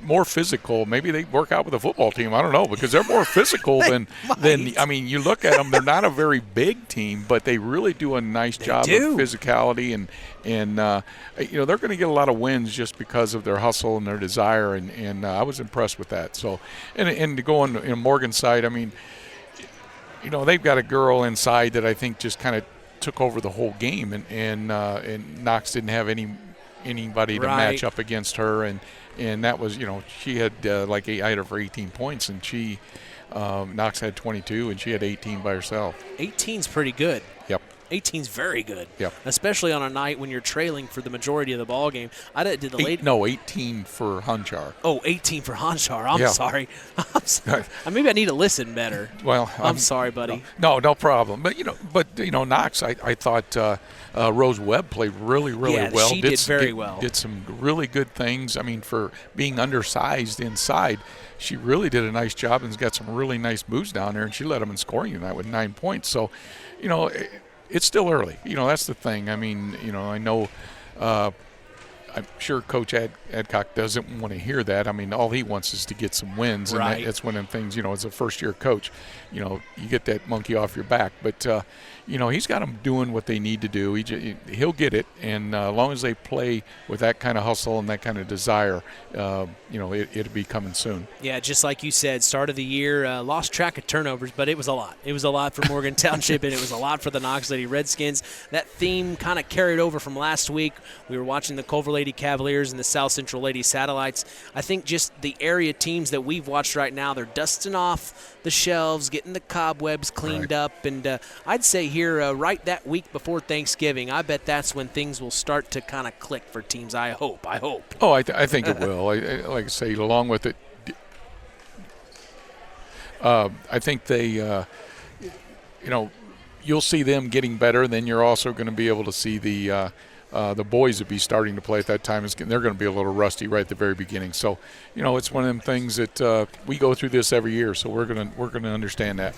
Well, we have the pleasure of talking with head coach of Morgan Township, Rick Budka, this evening. Coach, you were able to take care of business tonight. We were just talking about the hustle plays from the Knox Lady Redskins. If you didn't look at the scoreboard, you'd think they were right on your heels, but you had Peyton Honshar unofficially for 18 points. Looked like she took care of business. Tell us your side of things. Well, we try to take a philosophy out of the old Bobcat stature of, making sure you put the team down early and make sure that you step on the gas and know what you got to do. That's how teams win championships, we figured out. So that's what we got to do to make sure we go that direction. The post play for us is, going to be key for us because we don't have a girl that's 6'2" anymore. We got a girl that's about 5'10", but plays really hard. And we tried to get the ball inside the post. With scouting them earlier, they really don't have an inside play. That's what we wanted to do. But our goal is to get out and run with the basketball, score the easy layups. We're still trying to figure that out on the fast break. We're still trying to pull up for a little bit of a jumper instead of getting it to the lane. But in the roundabout way of things, shooting 3 for 10 for the free throw line, maybe we should be shooting the ball from the outside and try to go to the lane because that seems to be a hindrance for us. Coach, you got any questions for him? Well, I thought you guys really did a nice job of getting off to a good start. Now in the first half, Mitch had asked me, you were up 20 at half. He said, what would I say? I said, well, you didn't win the game at half. And the second half, I think Knox only lost by 4 points. So yeah, you got a good win, but it's one of them you got to tell the kids, hey, we got to step on their throat. Yep. Nobody wins a game at halftime. You can lose a game at halftime, but you can't win the game at halftime. You got to come out. We talk about the first 4 minutes of the second half all the time. That's where we win the ball game. If we can come out in the first 4 minutes, extend that lead, then we've got them on their heels even more. But if we let them get back in the ball game, the crowd gets into it, things change, and a 20-point lead can become an 8 or 10-point lead real quick, and the momentum switches. So we always talk about that to make sure we can get that done. But I was proud of the effort. A lot of girls got some playing time tonight. We're learning in the post. We don't have the big girls, so we're trying to front the post a lot more, and we're trying to play up the line, and I thought they did a good job with that. Overall, anytime you come to Stark County and get a victory, the scrappy play of Knox or Oregon Davis or North Judson, that's a positive for a program. Well, Coach, I got to apologize. I didn't do my homework. Coach told me after I'd met you that you played at Oregon Davis, and I apologize connecting the dots still in my second year here. You were an OD Bobcat. What's it like being back in Stark County? I know you said you got the win, but what's it like being back home? Well, it's exciting. Anytime that you get a coach, and Terry knows this, playing all those years back in the late 70s and doing what he needed to do to win basketball. Not trying to date him, Coach. Well, you know what? I sat on those bench. I was a junior manager back when Terry was playing. So I think I was 6 years old when you were probably 18. Oh, that's so, nice. But anyway, it's great to come back. Anytime you get a win, but when you come back to Stark County and you see people in the stands that and you talk about certain things, and you look in the booklet tonight, it says Coach Ricky Budka instead of Rick Budka. It kind of makes me giggle about that because someone must know me because there's only a few people that call me Ricky anymore, and I'm one of them. Right here on the right-hand side. I'm one of them. But no, it's a positive thing. I love the atmosphere of coming back to teams like this because when you come here, you got to play your best game. No matter what the record is, you got to make sure that you come out and you do the things the right way. I don't have your schedule in front of us, but who do you have next, and what are you looking forward to? We got West Central tomorrow, which they're in a transition still. They're still kind of young, and they're looking to play some good basketball. But anytime you play a second night after a tough game like this, we'll see what we got to do. And then next week we play Michigan City at our place, so that's going to be that's another one of those scrappy teams. Fundamental-wise, probably won't be there, but you got to make sure they're going to have athletes. You got to do what you need to do, and then we start playing into our PCC conference. So, the first part of the schedule, we've done what we needed to do so far. We're not there, but we're working in the right direction. Well, the PCC is going to be a lot of fun this year. Yes, I think it's pretty wide open for the most part. So, you're going to have to clean up the free throws, clean up the turnovers, and you will. It's still early in the season. We talked about that. And they got to understand, we won, but we've got a lot of work to do. Exactly. Well, Coach, I appreciate your time. Thanks for waving us down. I'm glad you had a chance to connect the dots officially. And won't be a stranger. I'm sure we'll see you around. Anytime I come up here and gain knowledge from Coach Minix, I'll take it. I didn't learn much this session, but maybe the next time. I'll get you the recording. All right. Thank you, guys. Appreciate it. All right, that's head coach Rick Budka of the Morgan Township Lady Cherokee here on KVB's WKVI. We also are going to get a word with head coach of the Knox Lady Redskins, James Adcock.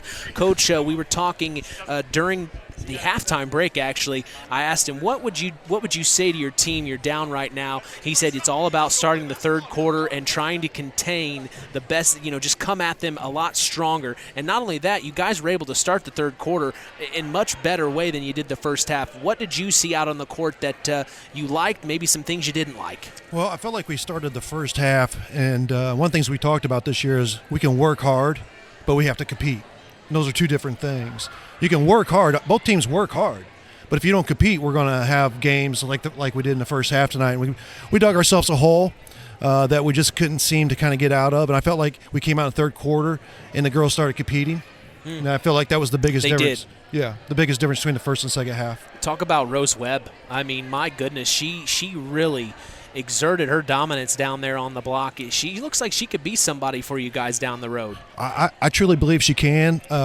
Sometimes you got to convince the girls that they can do that too. And I think tonight, the past two games against John Glenn and this one tonight against Morgan Township, I think we've seen Rose kind of wake up a little bit to the idea that she can be somebody who's dominant down low.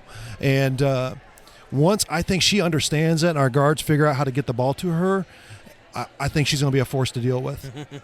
You have a question for her? This first time I've actually seen you guys this year, but I saw you in that zone, that 1-2-2 zone you guys was playing. You extended it a few times? Is that something? I mean, you got some quick girls. Obviously, you don't have the size, right? But is that something that you want to utilize? I know they had some good guards, so it's a little more difficult. We felt like we had to put pressure on the ball, so we went out and we tried to trap on the corners, and it worked for us some on the third quarter. That's our goal. Obviously, we're kind of low on numbers, so we had to be careful about when we use it and when we don't. But it was just one of those things like, if you foul out, you foul out. Let's just give it. Let's just leave it on the floor and be done with it and go from there. Well, sure. like I said, I told him, I said, one thing you got to be proud of was the effort. You talked about that. I mean, you could not tell that they were down in that second half. And, you lost the second half by 4, but obviously, like you said, you dug too big a hole in the first half. I feel like, and I told the girls this when we went in, I feel like if we would have competed from the first quarter on, I don't know what the score would have been, if we would have been within 4 or not, but I think we would have been within striking distance. Sure. And that's the difference between working hard and competing. Every team prepares, but not every team wins. Right. Every team works hard, but that doesn't mean you win either. It's when you compete. Yeah. And we got to learn. We're learning to become a team that competes all 4 quarters. And tonight's a good lesson of when we don't compete, what can happen. Well, I think you got to get some. Morgan didn't have one of her better nights tonight. Morgan's hurt. She has a high ankle sprain. Interesting. Okay. I didn't know that. So she couldn't move very well. We were trying to. She's crying on the bench. She wants to play, but at the same time, she can't make the cuts that needs to be cut. Sure. And, she's a great girl. Has a lot of heart. She wants to win. She wants to be out there competing. But when you have that high ankle sprain and you can't move, it's just one of those things that we got to kind of bite the bullet and go without her. Right. Well, I don't have your schedule in front of me. Who do you have next? Oh, well, don't get any easier. We got Rensselaer Saturday. So you're going on against Rensselaer. What's the immediate thing you're going to work on in practice tomorrow? Press break. Yeah, I'm just going to tell you. Yeah, press break is for sure. One thing we talked about even with Morgan Township is they're going to flash to the middle every single time. And coach of Rensselaer, he has his girls playing hard. He probably has a team that he's been looking forward to for several years, and they flash hard to the middle. And if we're not ready for that, we're going to have a unwelcome visit to Rensselaer Saturday night. Well, like you talked in the pregame, it's been a tough start, but it's not for lack of effort. And like you said, we've talked behind the scenes. You've got some fighters on this team, yes, Coach. We do. So it's not like the cupboards are bare. You've got some pieces to work with. It's just going to take some time. This is only week 2, game 3. And like we talked about, we're dusting the shelves off, getting the cobwebs off, and getting ready for the basketball season. And we're trying to keep that in front of the girls, too. We're trying to keep that out there. I mean, everybody wants to win. Every team wants to win every night. And but very few teams are going to go undefeated this year. If we come in and we win, let's just say we win 50% of our games, doesn't matter whether it's the first 10 or the last 10. I'm not sure, but my point is that these girls are putting it out there, and they're learning what it takes for all 4 quarters to compete and to battle. Outside of this game, we've had a chance in every game to at least extend the game to overtime, possibly win. Shots didn't fall. But I'll take their effort every day. Well, I will tell you one thing, Coach. I know it's your first year and everything. One thing I would say as a coach that coached for maybe too many years, but just be patient. You'll be fine because you got the kids playing hard. Don't get down. The highs. Don't ride with the highs. Don't ride with the lows. Just stay who you are, stay the path, and it's a process. So you'll be fine. I appreciate that. Thank you very much. I'll take that. So, well, Coach, I appreciate you coming to talk to us. I appreciate that. It means a lot, and good luck against Rensselaer on Saturday. I appreciate it. Thank you, guys. All right. That's head coach James Adcock of the Knox Lady Redskins. We appreciate his time. As we're going to take a break and come back for the Stark County Co-op play of the game, we'll chat things over with Terry Minix here in the booth as we're at Harold Weinberg Gymnasium. We appreciate you joining us. This is the Collins Insurance postgame show, and you are listening to Kankakee Valley Broadcasting's WKVI.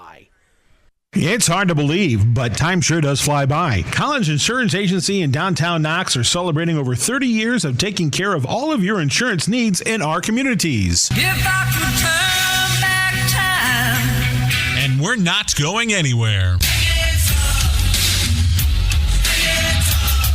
Stop in and see Jim and the crew at Collins Insurance Agency in downtown Knox. Insurance you can count on from a business you've trusted since 1989. Proud presidential partners of Western Reserve. On the way home from the game, a deer jumps in front of your truck. And now you've got to get that truck repaired. Make it easy on yourself. Take it to Mark's Body Shop. Mark's has done expert auto body service since 1998 and will work with you and your insurance provider for collision repair, custom body paint, and insurance work. And all work guaranteed by owner Mark Schell. Mark's Body Shop, proud to support high school sports. 772-7003. Since 1936, Standard Plumbing, Heating, and Air Conditioning have always taken pride in doing the job right. Third-generation owner Brian Hammond and his family have always set the standard when it comes to taking care of all your heating and cooling needs. Making your home a comfortable home is the absolute top priority. If you are uncomfortable in your home, give them a call at 574-936-4660. Follow them on Facebook. Let Standard Plumbing, Heating, and Air Conditioning help you take control of your comfort. It's time for the Stark County Co-op play of the game. Let's return to the voice of WKVI Sports, Mitch Columbi. 46-22 is the final here at Harold Weinberg Gymnasium. We've got our Stark County Co-op play of the game. Coach, what are you thinking tonight? Well, I think it was at the 6:41 mark in the fourth quarter. Josie Lemon had a steal, breakaway, and a layup, and made the score 38-14, and they really never looked back from there. So for what she did, number 12, Josie Lemons, is our Stark County player of the game. Stark County Co-op player of the game. Yes. We've got our Ashley Derrickson five-star player of the game coming up next. We'll talk about that in a minute. But we do want to bring in someone that is shadowing. We talked about it a little bit earlier. Oregon Davis Lady Cat basketball player Gabby Kraus was here tonight. She was shadowing. We weren't sure if we were going to bring you on the air here, but I'm pulling a fast one on you, Gabby. You did such a good job. I saw you taking notes. We're hoping that she becomes, ladies and gentlemen, our sideline reporter for several of the girls' basketball games throughout the season. I got to ask you, Gabby, first off, what was the experience like? What did you think behind the scenes, what you saw tonight? I think it was fun seeing it from a different perspective. Yeah, absolutely. You're normally on the basketball court or on the bench. Now you're kind of asked to kind of watch other teams. Was there anything that stuck out in this game that was interesting to you? I thought Knox played hard, scrappy, and Morgan ran their break. Yeah, Morgan Township really did a good job. And Peyton Honshar, what about her? I mean, she had 18 points on the night, and she just did fantastic. Yeah, she definitely plays well. Well, if there's anything that you learned tonight, what do you have a question for us? You listen to the broadcast. Do you have any questions for us? No. No.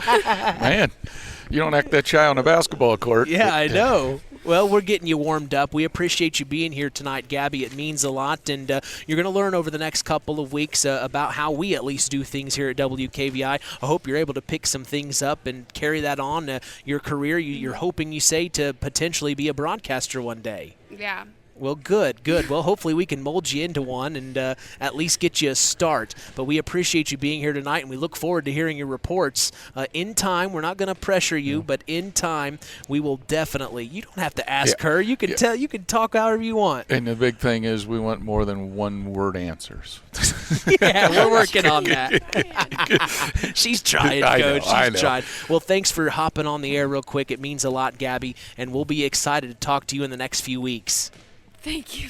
Absolutely. She's too excited, ladies and gentlemen. She's going to be a lot of fun if we're able to get her the tools she needs to be successful at being a sideline reporter. I really think she's going to be something special for us, Coach. Oh, yeah, she'll do a good job. I mean, she understands the game. She's just got to get out of that little bit of shell that she's in right now. So, and that's why we're shadowing. Maybe we're too intimidating. We're too intimidating. Yes. Okay. Well, we'll be all right. We'll make it happen. We appreciate Gabby Krause being here tonight as we're going to take a break and come back for our Ashley Derrickson 5-star player of the game. You're listening to KVB's WKVI. The Stark County Co-op has been a member-owned farm services co-op in Stark County since 1928. That's over 90 years, and they're still providing the same quality agronomy services to the farming community of Stark and surrounding counties. The Stark County Co-op is an LP and fuel provider. The Stark County Co-op purchases grain at both locations, Hamlet and Brams. You can reach them by phone at 1-800-782-3392, the Stark County Co-op. This presentation of our area's local high school sports is sponsored by Pulaski Memorial Hospital in Winamac. Pulaski Memorial Hospital is dedicated to providing excellent health care to improve the health and quality of life for the people and the community they serve. They will meet the community's needs and exceed their expectations by creating the best possible health care experience. For more information of the services they provide, call 946-2100. When you grow up on the land, you have an appreciation for it. When you grow up and work on a family farm, on land that is shared by members of a family, all working together as a team, that appreciation grows even more. They know what it's like to work as a team to get the job done. At Lawrence Farms of Knox, Todd and Josh Lawrence and family support the local high school teams and wish them success all through the season. Time to announce the Ashley Derrickson 5-star player of the game. Mitch? Hey, thanks, John. It's time now for our Ashley Derrickson 5-star player of the game, given in memory of Ashley Derrickson, a 2008 graduate of North Judson St. Pierre High School who battled cancer throughout her high school career before losing that battle on December 12th of 2008. We'll tell you who's earned that honor after this word from 5-star. 5-star, the largest meat and grocery store in the area, focused on quality, value, and customer service. The 5 stars in the name of the store come from 5 family members of the original owners serving in World War II, each one represented by a blue star on a flag hanging in the front window of the family home. That's why even decades later, 5-star is known for its dedication to service. Now that dedication means savings for you. 5-star, one of the We Care stores, the area's largest meat and grocery store, focused on quality, value, and customer service. Located, you know where, in the Knox Mall. Our Ashley Derrickson 5-star player of the game. I turn things over to Coach Terry Minix. Well, she was a force tonight, and it's number 32, Peyton Hunchar. We had her for 18 points. You know, when Knox was able to get a little bit of run in that first half, she had gotten 2 fouls, and she was sitting down, and Coach Buttick had to get her back in the game and kind of stopped the bleeding a little bit. But she's just she's not huge, but she plays bigger than what she is, and really did a nice job for Morgan tonight. But for that reason, number 32, Peyton Hunchar, will be the Ashley Derrickson 5-star player of the game. Well, congratulations to Peyton as KVB's WKVI Sports is back in action tomorrow night as we will be going live from North Judson, Indiana to see the Blue Jays host the Park Tudor Panthers in regional championship action. Myself, along with sports analyst Chris McGowan and special guest head coach of the South Central Satellites football team, Buzz Schoaf, will be going live at 7 p.m. Eastern, 6 p.m. Central. That's right here on 99.3 FM and streaming throughout the world on WKVI.com. Hey, for all you Knox Redskin fans, don't worry.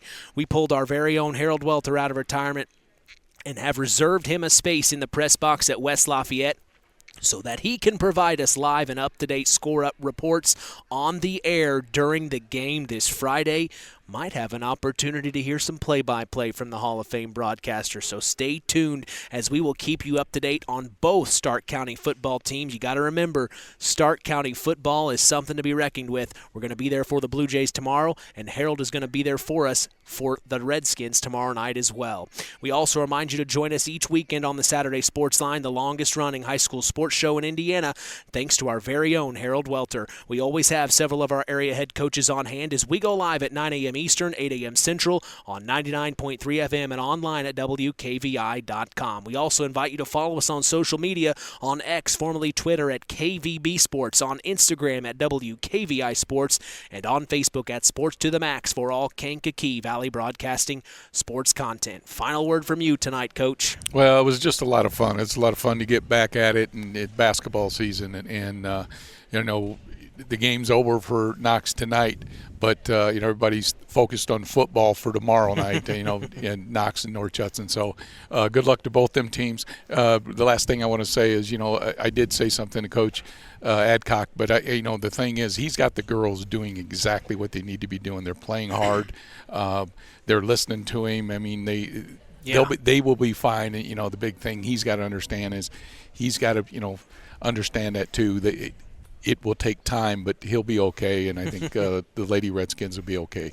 Your championships didn't come overnight? No, that's for sure. And it's just hard because, he wants to win probably as bad, if not worse, than these kids. Girls, yeah. And so he's just got to, kind of tone that and just, keep working, doing what he's doing, and things will be okay for him. We're back. We are back. We are back, baby. We are back. I love it. Doesn't it feel great? It is. I mean, it's at basketball time, like you say, besides your Thanksgiving and Christmas, it's basketball is the season. It's the season that I love. So it's exciting, and we're going to have a lot of good games this year. I'm glad you're back, Terry. Really glad you're back. Our final in this one, 46-22. Morgan Township beats the Lady Redskins of Knox. As from all of us at KVB, we thank you for listening to Indiana High School Sports. For our sports analyst, Terry Minix, our in-game announcer, John Thompson, I am Mitch Columbi. The tradition continues. We are Kankakee Valley Broadcasting's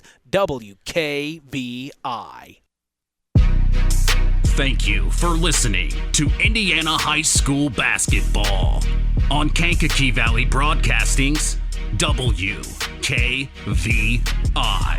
Sponsored in part by Coca-Cola, Culver's Portside Marina, NEPCO, Crane and Equipment Services, Farm Fertilizers, First Farmers Bank and Trust, Lawrence Farms, Mark's Body Shop in Knox, Zingo Express, Pulaski Memorial Hospital, Stark County Co-op, The Auto Park with locations in LaPorte, Plymouth, and Bremen, Standard Plumbing, Heating, and Air Conditioning, Collins Insurance, Howard's Marathon of Winamac, and 5 Star. We'd like to thank our sponsors for their dedication in supporting local high school sports and helping continue the tradition on Kankakee Valley Broadcasting's WKVI. Here's the three in the corner on the way!